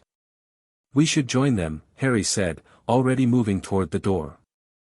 "I want to see Dumbledore's face when he realizes what's happening." They arrived at the entrance hall to find a scene of controlled chaos. The governors were speaking over each other, pointing at the magical projections with expressions ranging from shock to outrage. Minister Fudge looked utterly bewildered, while Amelia Bones had drawn her wand and was performing diagnostic spells on the nearest projection, her face grim with concentration. At the center of it all stood Dumbledore, his usual serene composure shattered. For perhaps the first time in decades, the great wizard looked his age, tired, cornered, and desperately trying to regain control of the situation. "I can explain," he was saying to Lord Greengrass. "These additions to the castle's magic were implemented gradually, with the best intentions, interrupted a which Harry recognized as Augusta Longbottom, Neville's formidable grandmother and a senior member of the board. "You've been manipulating children's behavior through magical compulsion. That violates at least 7 educational statutes and the basic ethical standards of magical guardianship. The behavioral guidance enchantments merely reinforce positive traits," Dumbledore argued. "They encourage Gryffindors toward bravery, Ravenclaws toward intellectual pursuits, they enforce stereotypes and limit potential," countered Lord Greengrass. "And what of these monitoring enchantments? You've been spying on private conversations in common rooms and dormitories." "Security measures," Dumbledore insisted, though his voice lacked conviction. "After the war, it was necessary to ensure, and this?" Madame Bones interrupted sharply, gesturing toward the projection showing the Philosopher's Stone's placement. "Bringing one of the most coveted magical artifacts in existence into a school. Creating an elaborate obstacle course that practically invites attempt at theft. Explain that security measure, Headmaster." Dumbledore's eyes darted around the hall, finally landing on Harry, who stood quietly observing from the edge of the gathering. Understanding dawned in the old wizard's face, quickly followed by a flash of anger. "Harry," he said, his voice carrying despite its softness. "I see you've been busy." The assembled officials turned, noticing Harry for the first time. "Lord Potter," Minister Fudge acknowledged with surprise. "What is the meaning of this? Are you responsible for these projections?" Harry stepped forward, conscious of all eyes upon him. "Not directly, Minister. Hogwarts herself is revealing the truth about how her magic has been misused. I simply helped remove the enchantments that were suppressing the castle's ability to communicate." "Preposterous," Dumbledore declared, though without his usual confidence. "Hogwarts is a magical building, not a sentient entity capable of." He was interrupted by a deep, resonant chime that seemed to emanate from the very foundation of the castle. The 4 house crests on the wall behind the headmaster began to glow, and from each emerged a ghostly figure, 2 wizards and 2 witches in ancient robes, their forms more substantial than the usual Hogwarts ghosts. "The founders," Hermione gasped beside Harry. Not exactly, he knew. These were magical echoes, impressions left in the castle's magic by the founders themselves, preserved for occasions when Hogwarts' fundamental nature was threatened. The ghostly figure of Godric Gryffindor spoke first, his voice carrying throughout the hall. "Hogwarts was built to nurture magical children of all kinds, not to shape them according to one wizard's vision of the future. We created the house system to celebrate differences in approach, not to divide," continued Rowena Ravenclaw. "Knowledge flourishes in diversity, not in conformity." Helga Hufflepuff's apparition looked directly at Dumbledore. "The safety of the students is paramount. No greater purpose, no matter how noble, justifies placing them in danger." Salazar Slytherin's echo completed the pronouncement. "The magic of Hogwarts belongs to no headmaster, but to the castle herself. Those who seek to bend it to their will find it slips through their fingers like water." As suddenly as they had appeared, the 4 figures dissolved back into the crests, leaving a profound silence in the entrance hall. Lord Greengrass was the first to recover. Well, he said, straightening his robes.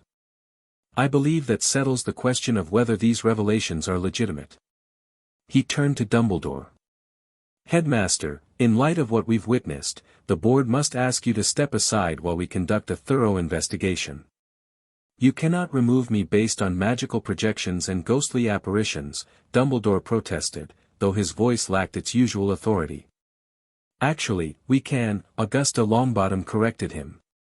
The Hogwarts Charter gives the board emergency powers to suspend a headmaster when credible evidence suggests endangerment of students. I would say hiding the Philosopher's Stone in the school as bait for you-know-who constitutes endangerment, wouldn't you? Madam Bones stepped forward.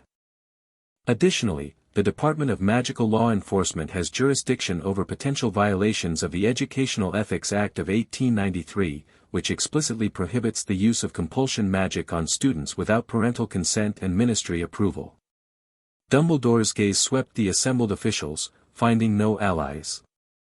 Even Fudge, who typically deferred to the chief warlock, was nodding along with Bones' assessment, clearly unwilling to align himself with what was rapidly becoming a scandal.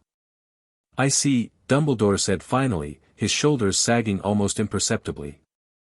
If the board insists, I will of course comply with a temporary suspension while these misunderstandings are clarified. Not a suspension, Albus, Lord Greengrass said firmly. Pending the investigation's outcome, we are relieving you of your duties as headmaster, effective immediately. Professor McGonagall will serve as acting headmistress until further notice. McGonagall, who had been watching the proceedings with increasingly visible shock, stepped forward. Lord Greengrass, while I appreciate the board's confidence, surely this is an overreaction. Albus has served Hogwarts faithfully for Minerva, Dumbledore interrupted gently. It's all right. Perhaps this is for the best. He turned to Harry, his blue eyes lacking their usual twinkle. You believe you've won a victory today, Harry. I only hope the consequences of removing my protections don't prove too severe. Before Harry could respond, Amelia Bones interjected. Headmaster Dumbledore, I'll need your wand temporarily. Standard procedure when investigating potential magical ethics violations. A ripple of shock went through the gathered staff and officials. Asking a wizard of Dumbledore's stature to surrender his wand, even temporarily, was almost unheard of. For a moment, it seemed Dumbledore might refuse. His hand twitched toward his robes, and Harry tensed, unsure what the powerful wizard might do when cornered. But after a tense silence, Dumbledore slowly withdrew his wand, an ornate instrument of unusual design, and handed it to Bones with exaggerated care. I trust you'll treat it with appropriate caution, Amelia, he said quietly. It is rather temperamental with anyone but its true master.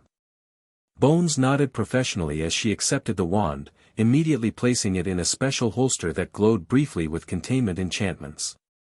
You'll receive it back once our investigation is complete, assuming no charges are filed. Charges? Squeaked Fudge, looking alarmed. Surely it won't come to that. We're talking about Albus Dumbledore, after all. The law applies equally to everyone, Minister, Bones replied firmly. Or it should. As the officials began discussing the logistics of the investigation and temporary leadership arrangements, Harry quietly moved toward the grand staircase, where Neville and Hermione were waiting. I can't believe that worked, Neville whispered, his face pale but expression determined. Gran looked ready to hex Dumbledore herself when she saw those behavioral enchantments. It's not over, Harry cautioned. Dumbledore still has enormous influence and allies throughout the wizarding world. This is just the beginning of a longer process. Hermione looked troubled. What about the Philosopher's Stone? If it really is bait for you-know-who, removing Dumbledore might make it more vulnerable. I've already considered that, Harry assured her. Hogwarts has implemented her own protections around the stone, independent of Dumbledore's obstacle course. In fact, he closed his eyes briefly, extending his senses toward the castle's magic. She's already moving it to a more secure location within Gringotts, using old magic the Founders built into the foundations for emergencies. As if confirming his words, a subtle vibration ran through the castle, accompanied by a distant sound like a massive vault door closing. Several of the staff and board members looked up, sensing the magical shift. What was that? Madam Bones asked sharply. Hogwarts securing the Philosopher's Stone, Harry explained, stepping forward again.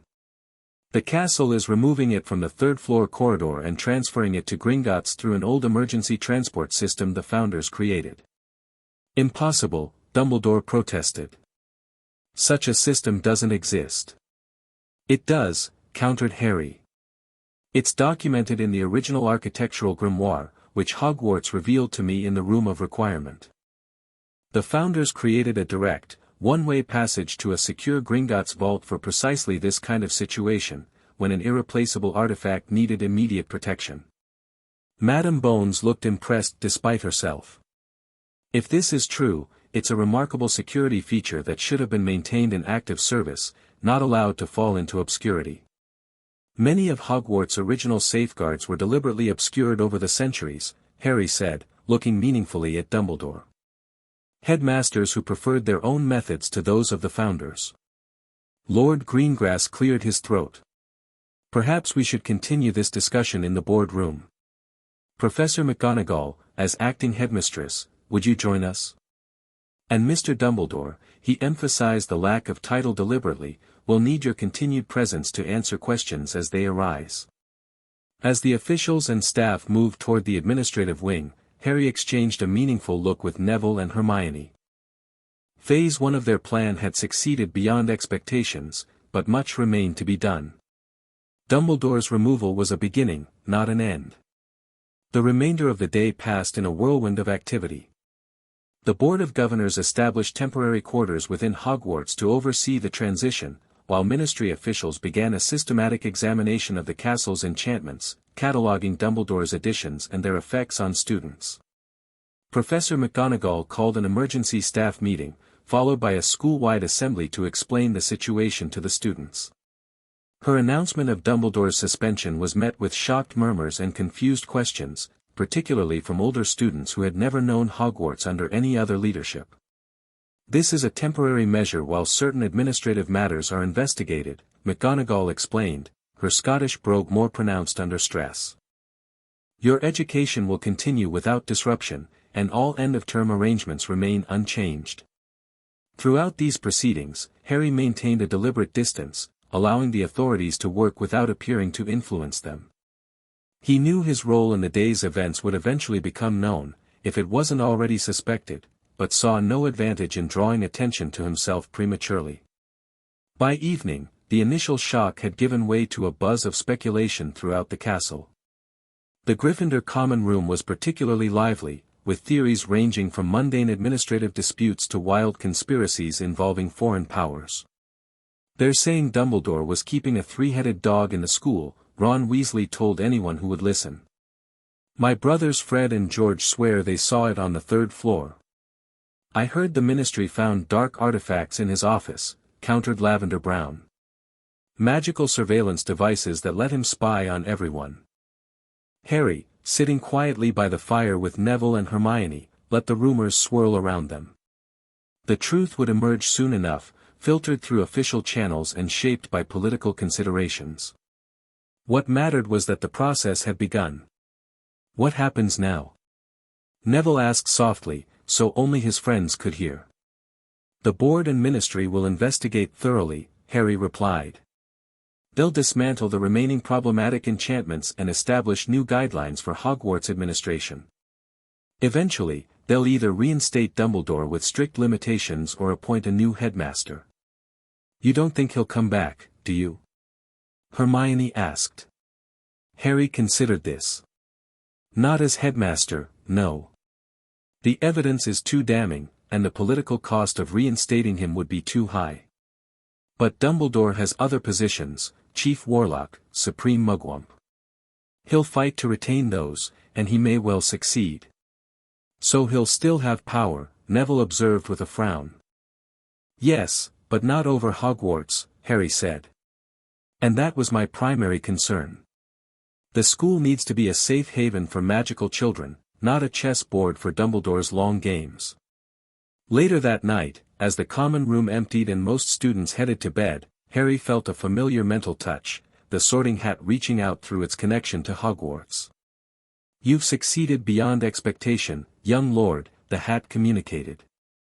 "Dumbledore's web is unraveling faster than even I anticipated." "It's not complete yet," Harry replied silently. "There are still threads to address, particularly regarding Voldemort and whatever remains of his influence." "True. But Hogwarts herself is now fully awakened and actively working to protect her students." That was the essential first step. Harry acknowledged this with a mental nod. What about Quirrell? With Dumbledore gone, will he make another attempt at the stone? "The stone is already secure in Gringotts," the hat assured him. "And Quirrell finds himself under close observation by Madame Bones, who has noticed the peculiarities in his magical signature that you sensed. I doubt he'll remain at Hogwarts much longer." This was reassuring, though Harry knew Voldemort, if he was indeed somehow connected to Quirrell, would find other avenues to pursue his return. That battle lay in the future, however. For now, the immediate threat to Hogwarts had been neutralized. "There's another matter you might find interesting," the hat continued. "Among the materials being reviewed by Madame Bones are Dumbledore's private records regarding Sirius Black." Harry's attention sharpened. "My godfather?" "The very same. It seems Dumbledore possessed evidence suggesting Black's innocence but chose not to present it at the time. Bones is displeased, to put it mildly." A surge of cold anger flowed through Harry. Another manipulation, another life ruined for Dumbledore's greater good. Will she act on this evidence? "She's already dispatched Aurors to Azkaban to retrieve Black for questioning under Veritaserum," the hat confirmed. "The process may take time, given the legal complications, but it has begun." The news sent a complex wave of emotions through Harry: hope, anger, anticipation. If Sirius was innocent and could be freed, Harry might have family beyond the Dursleys, might have a legitimate guardian from the wizarding world who could help navigate the challenges ahead. "Thank you for telling me," Harry thought back to the hat. "Is there anything else I should know?" "Only that you've set forces in motion that will continue to develop in ways even I cannot fully predict. Hogwarts has awakened, but so too have questions about how magical Britain has been governed these past decades. Dumbledore's influence extended far beyond these walls." "One step at a time," Harry replied pragmatically. Securing Hogwarts was the priority. The wider political landscape can be addressed once that foundation is solid. The hat's mental presence conveyed something like approval before withdrawing, leaving Harry to his thoughts. The final days of term passed in a blur of activity. Ministry investigators continued their examination of Hogwarts enchantments, while the Board of Governors established new protocols for the school's administration. Professor McGonagall, though clearly uncomfortable with her sudden elevation, performed her duties as acting headmistress with characteristic efficiency. Most significant for Harry personally was the arrival of an official owl from the Department of Magical Law Enforcement 3 days after Dumbledore's removal. The letter, bearing Amelia Bones' personal seal, was brief but momentous. "Lord Potter, following evidence uncovered during our investigation at Hogwarts, we have initiated a formal review of the case against Sirius Black. Preliminary findings indicate serious judicial irregularities, including the absence of a trial and the suppression of exculpatory evidence. As Mr. Black's godson and the heir to an affected noble house, you have the right to be informed of these proceedings. A hearing has been scheduled for December 27 before the Wisengamot Special Judiciary Panel. Your attendance, while not required, would be permitted given your status and connection to the case. If you wish to attend, please respond by owl no later than December 20 so appropriate arrangements can be made. Respectfully, Amelia Bones Head, Department of Magical Law Enforcement." Harry read the letter twice, his heart pounding. This was moving even faster than he had hoped. With the Christmas holidays beginning in just 2 days, the timing of the hearing seemed deliberately arranged to allow his attendance. He immediately shared the news with Neville and Hermione, both of whom had elected to remain at Hogwarts for the holidays rather than return home. Their support had been unwavering throughout the tumultuous events of the past weeks, and Harry found himself unexpectedly grateful for their steady presence. "This is wonderful, Harry," Hermione exclaimed after reading the letter. "If your godfather is innocent and freed, you might never have to return to the Dursleys. And a Lord Black allied with Lord Potter would be politically significant," Neville added with the instinctive understanding of pure-blood politics he'd absorbed from his grandmother. "The Black family has tremendous influence, even after everything that happened during the war." Harry nodded thoughtfully. "The timing is suspicious, though. Bones must have prioritized this case specifically, pushing it through during the holiday break when many Wisengamot members would be unavailable." "Is that bad?" Hermione asked. "Not necessarily," Harry replied. "It could mean she's trying to minimize political interference.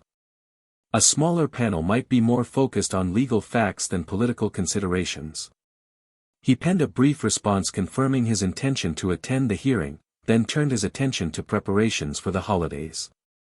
With Dumbledore removed and the most immediate threats neutralized, Harry could finally focus on personal matters that had been relegated to the background during the past months. The Hogwarts Express departed on December 20th, carrying most students home for Christmas. The castle, normally quiet during the holidays, instead hummed with unusual activity as ministry officials, board members, and specialized magical contractors continued their work dismantling problematic enchantments and restoring original features that had been suppressed. Harry used this time to explore parts of the castle that had only recently become accessible, often accompanied by Neville and Hermione.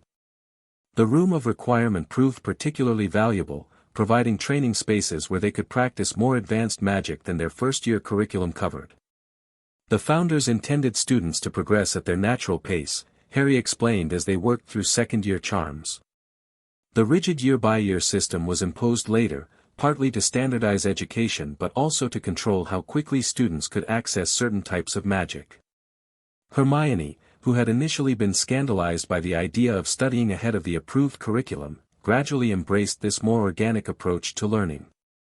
Her natural academic talents flourished when freed from artificial constraints, and she quickly mastered spells that would normally be considered beyond a first-year's capabilities. Neville's progress was equally remarkable, though in different areas.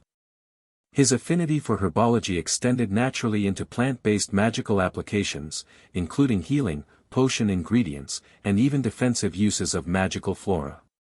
Under Harry's encouragement, he began exploring the connections between plants and wards, a specialized field that combined his natural talents with practical security applications.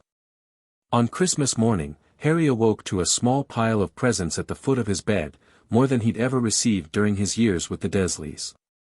Books from Hermione, a rare plant cutting from Neville, various sweets from other Gryffindor first years, and to his surprise, a package containing an invisibility cloak with a note indicating it had belonged to his father. The absence of a signature suggested Dumbledore's involvement, which Harry found both suspicious and telling. Even removed from his position and under investigation, the former headmaster was still maneuvering, still placing pieces on the board. A peace offering? Hermione suggested when Harry showed them the cloak over breakfast in the nearly empty Great Hall. More likely a reminder of his continued influence, Harry said, examining the cloak carefully for any embedded enchantments beyond its inherent invisibility magic. And perhaps a test to see how I'll respond. "What will you do with it?" Neville asked. Harry ran the silvery material through his fingers thoughtfully. "Keep it, of course. It was my father's, and it's rightfully mine. But I'll have it thoroughly checked by Gringotts Cursebreakers before using it regularly." The days leading up to Sirius's hearing passed quickly, filled with preparation and research. Harry devoured everything he could find about wizarding legal procedures, particularly those involving the special judiciary panel. Hermione helped compile relevant precedents, while Neville provided invaluable insights into the political dynamics of the various Wisengamot factions. On December 27th, Harry fled from McGonagall's office to the Ministry of Magic, accompanied by Mr. Weatherby, his family solicitor, who had arranged to meet him there. The ministry atrium was relatively quiet due to the holiday break, allowing them to reach the courtrooms without attracting undue attention. The hearing room was smaller than the main Wisengamot chamber, with seating for perhaps 50 people arranged in a semicircle facing a raised platform where the panel would sit. A single chair with chains stood in the center, the defendant's position. Lord Potter greeted a witch in formal DMLE robes who awaited them at the entrance. "Madam Bones asked me to escort you to the family observation area."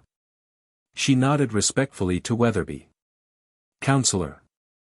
The family section offered an excellent view of the proceedings while providing some privacy from the general audience, which was filling in behind them. Harry noted several reporters, including Rita Skeeter from the Daily Prophet, whose quick quotes quill was already scribbling furiously though the hearing had yet to begin. At precisely 10 o'clock, a side door opened and the panel entered, 7 witches and wizards in formal plum-colored robes, led by Madam Bones herself. They took their seats on the raised platform, and a hush fell over the room. Special Judiciary Panel of the Wisengamot, convened December 27, 1991, to review the case of Sirius Orion Black, announced a court scribe. Presiding, Madam Amelia Susan Bones, head of the Department of Magical Law Enforcement. Bones nodded and addressed the assembly. This panel has been convened following the discovery of significant irregularities in the case against Sirius Black, who has been imprisoned in Azkaban for 10 years without trial. These irregularities include the suppression of exculpatory evidence, failure to follow proper judicial procedure, and potential tampering with official records.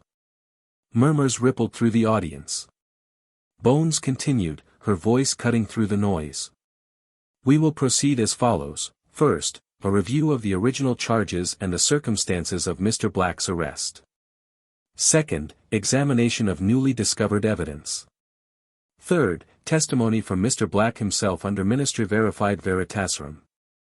The panel will then deliberate and render judgment." She nodded to a court officer. "Bring in the prisoner."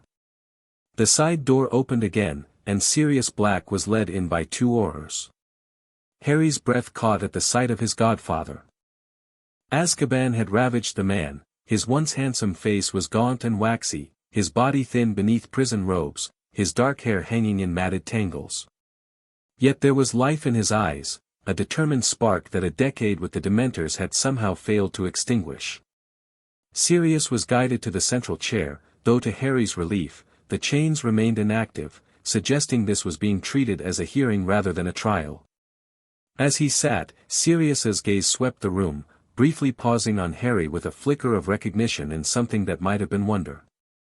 "Sirius Orion Black," Madam Bones began formally, "you were incarcerated on November 2, 1981, on charges of betraying James and Lily Potter to Voldemort, resulting in their deaths, and for the murder of Peter Pettigrew along with 12 Muggle bystanders.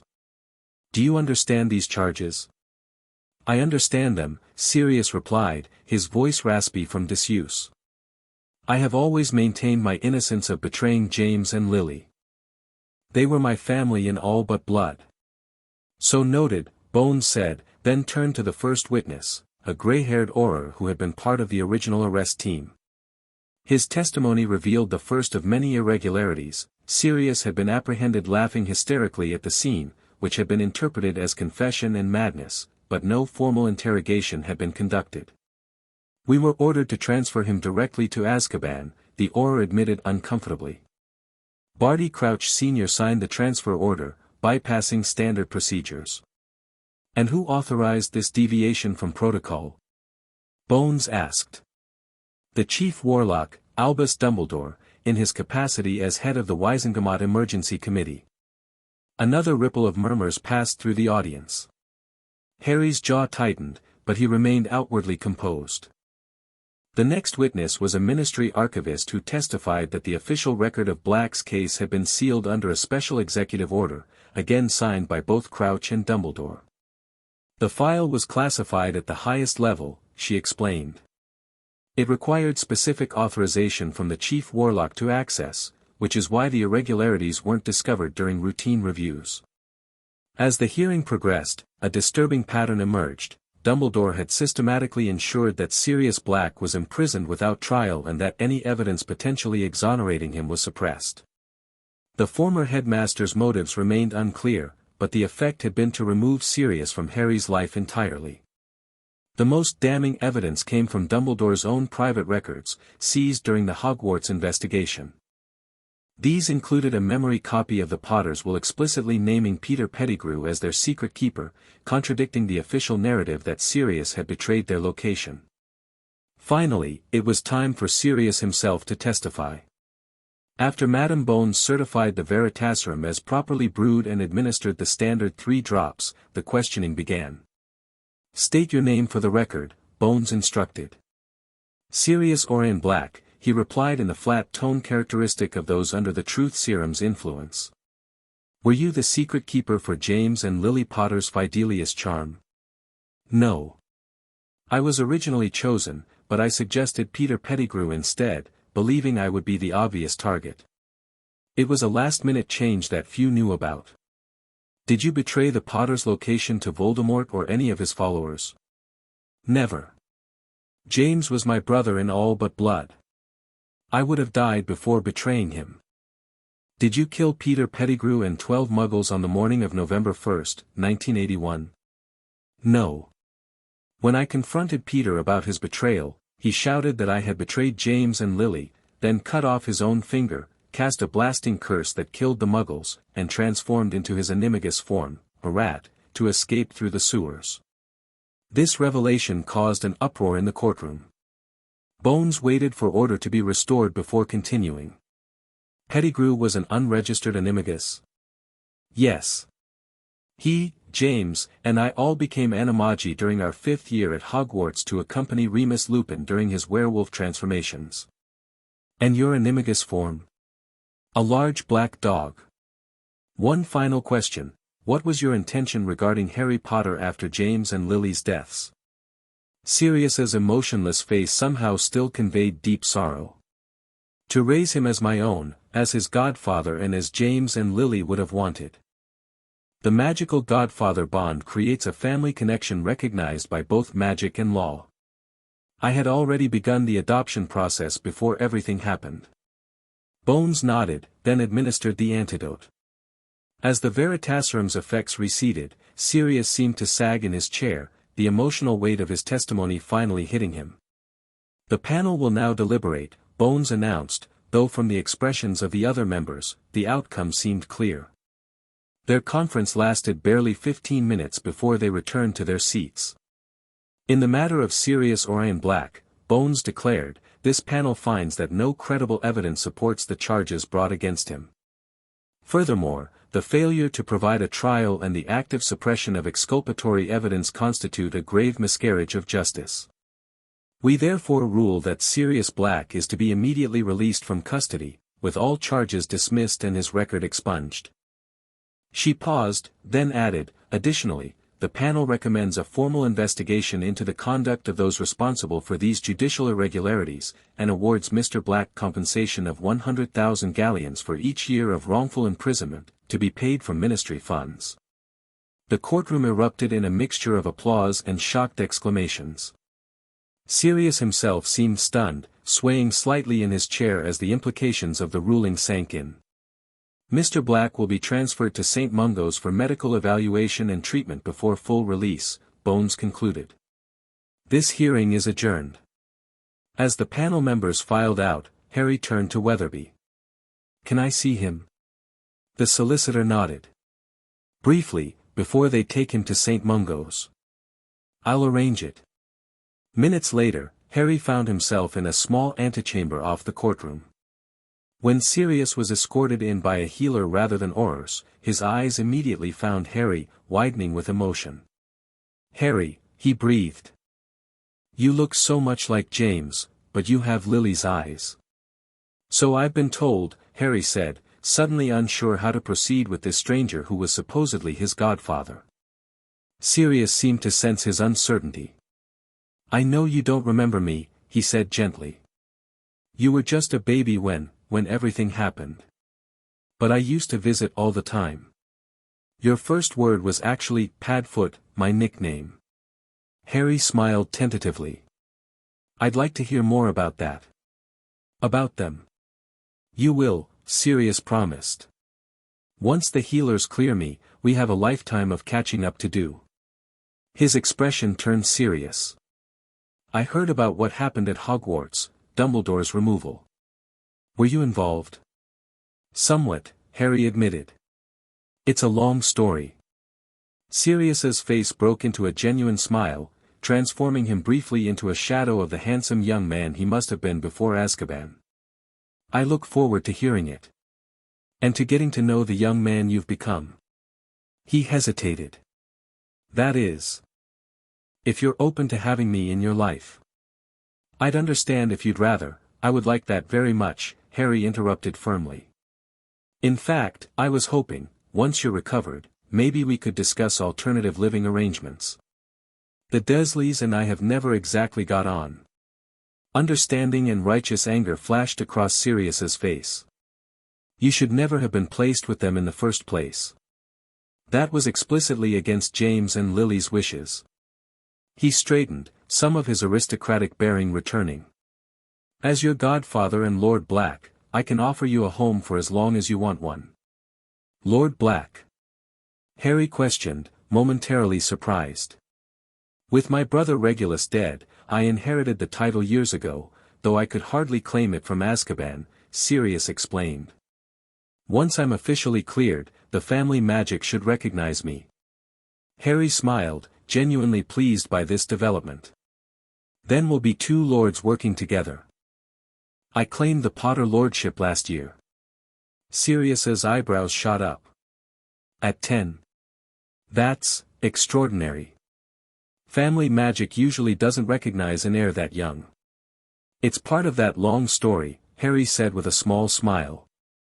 The healer stepped forward reluctantly. I'm sorry to interrupt, but we need to get Lord Black to St. Mungo's for treatment. The after-effects of long-term Dementor exposure require immediate attention. Sirius nodded reluctantly. We'll continue this soon, Harry. I promise. As they parted, Harry felt a weight lifting from his shoulders. For the first time since learning of his heritage, he had family, real family, in the wizarding world. Someone who had loved his parents and who wanted to be part of his life. The final days of the Christmas holidays passed in a whirlwind of activity. News of Sirius Black's exoneration dominated the Daily Prophet, with extensive coverage of the judicial conspiracy that had kept an innocent man imprisoned for a decade. Rita Skeeter's articles were particularly scathing, drawing explicit connections between Black's wrongful imprisonment and Dumbledore's recent removal from Hogwarts. One must wonder what other manipulations the former chief warlock has orchestrated over the years, she wrote in a front-page exposé.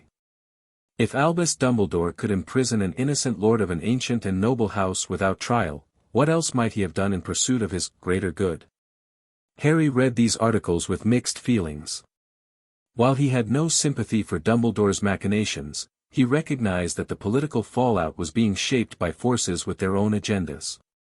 The Ministry, eager to distance itself from the scandal, was placing all blame on Dumbledore and Crouch, conveniently ignoring its own institutional failures. Meanwhile, at Hogwarts, the transformation continued apace. With most students away for the holidays, the castle underwent significant renovations, restoring architectural features that had been altered or concealed over the centuries, updating classroom facilities to better support practical magic, and reactivating dormant educational enchantments designed by the founders. Professor McGonagall, initially reluctant in her role as acting headmistress, had grown increasingly comfortable with the position. Her natural administrative efficiency, combined with a genuine concern for educational quality, made her well-suited to oversee the restoration process. The changes are remarkable, she admitted to Harry during a chance encounter in the Great Hall. I've taught at Hogwarts for nearly 40 years, and I'm discovering aspects of the castle I never knew existed. The founders built more wisdom into Hogwarts than any subsequent headmaster fully appreciated, Harry replied diplomatically. McGonagall studied him thoughtfully. You've been at the center of these revelations from the beginning, haven't you, Mr. Potter? Or should I say, Lord Potter? Harry met her gaze evenly. I helped remove the enchantments that were suppressing Hogwarts' true nature.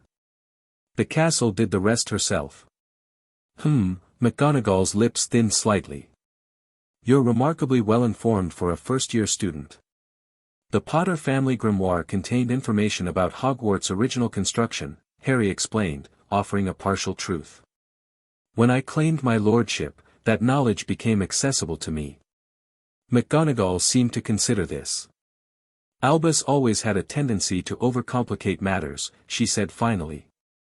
Perhaps there's wisdom in allowing Hogwarts to function as the founders intended, rather than constantly intervening to improve their design. Harry nodded, pleasantly surprised by her pragmatic acceptance. Exactly so, Professor. When the rest of the student body returned in January, they were greeted by a subtly different Hogwarts.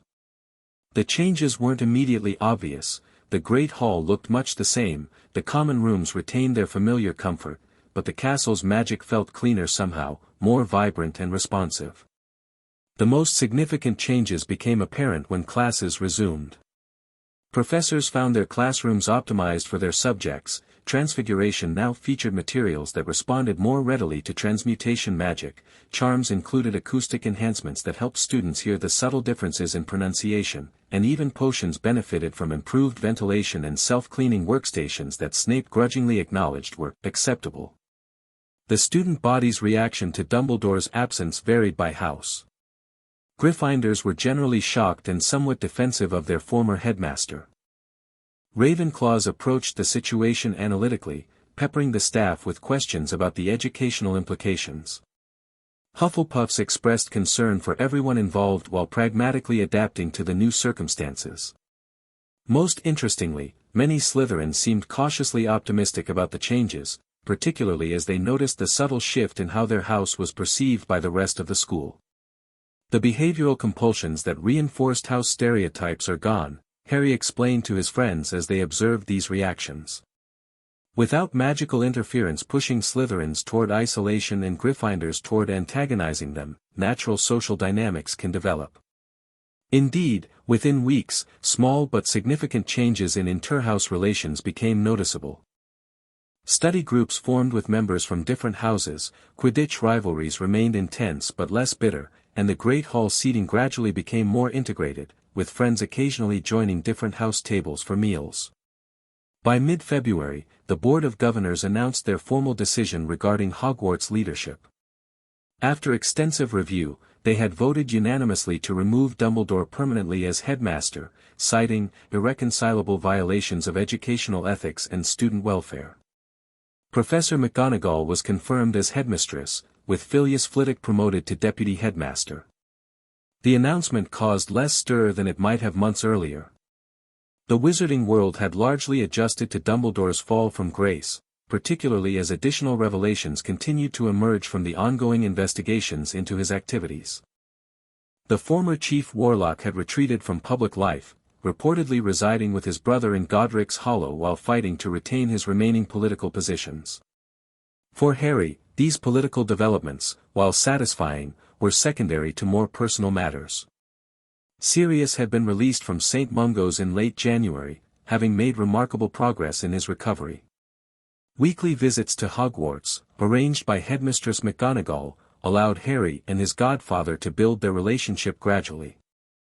"I've purchased a house in Hogsmeade," Sirius informed Harry during one such visit in early March.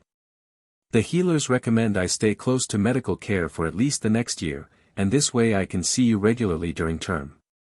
"That's brilliant," Harry said, genuinely pleased. "What about during summer holidays?" Sirius grinned, looking years younger when he smiled. "I'm having Potter Manor prepared as we speak. The family magic recognized you as Lord Potter, so you have primary claim to it, but it's more than large enough for both of us. Unless you prefer your own space." "No," Harry said quickly. "I'd like that very much. I've never. I mean, the Dursleys never really felt like family," Sirius finished softly. "I understand, Harry. And while I can't replace your parents, I promise to do my best to be the family you deserve." These personal developments coincided with another significant change at Hogwarts. In early April, Professor Quirrell abruptly disappeared, leaving a brief resignation letter citing health concerns. The timing, immediately following a surprise inspection by Auror specializing in dark magic detection, was suspicious enough that few believed the official explanation. Possessed, Sirius said flatly when Harry cautiously broached the subject during his next visit. The Aurors found evidence of dual magical signatures and classic signs of parasitic possession. They believe Voldemort himself was inhabiting Quirrell's body, likely since before term started. Harry nodded grimly. I sensed something wrong with his magic, but wasn't experienced enough to identify possession specifically. The fact that you sensed anything at all is remarkable, Sirius said, impressed. Most adult wizards wouldn't have noticed the difference.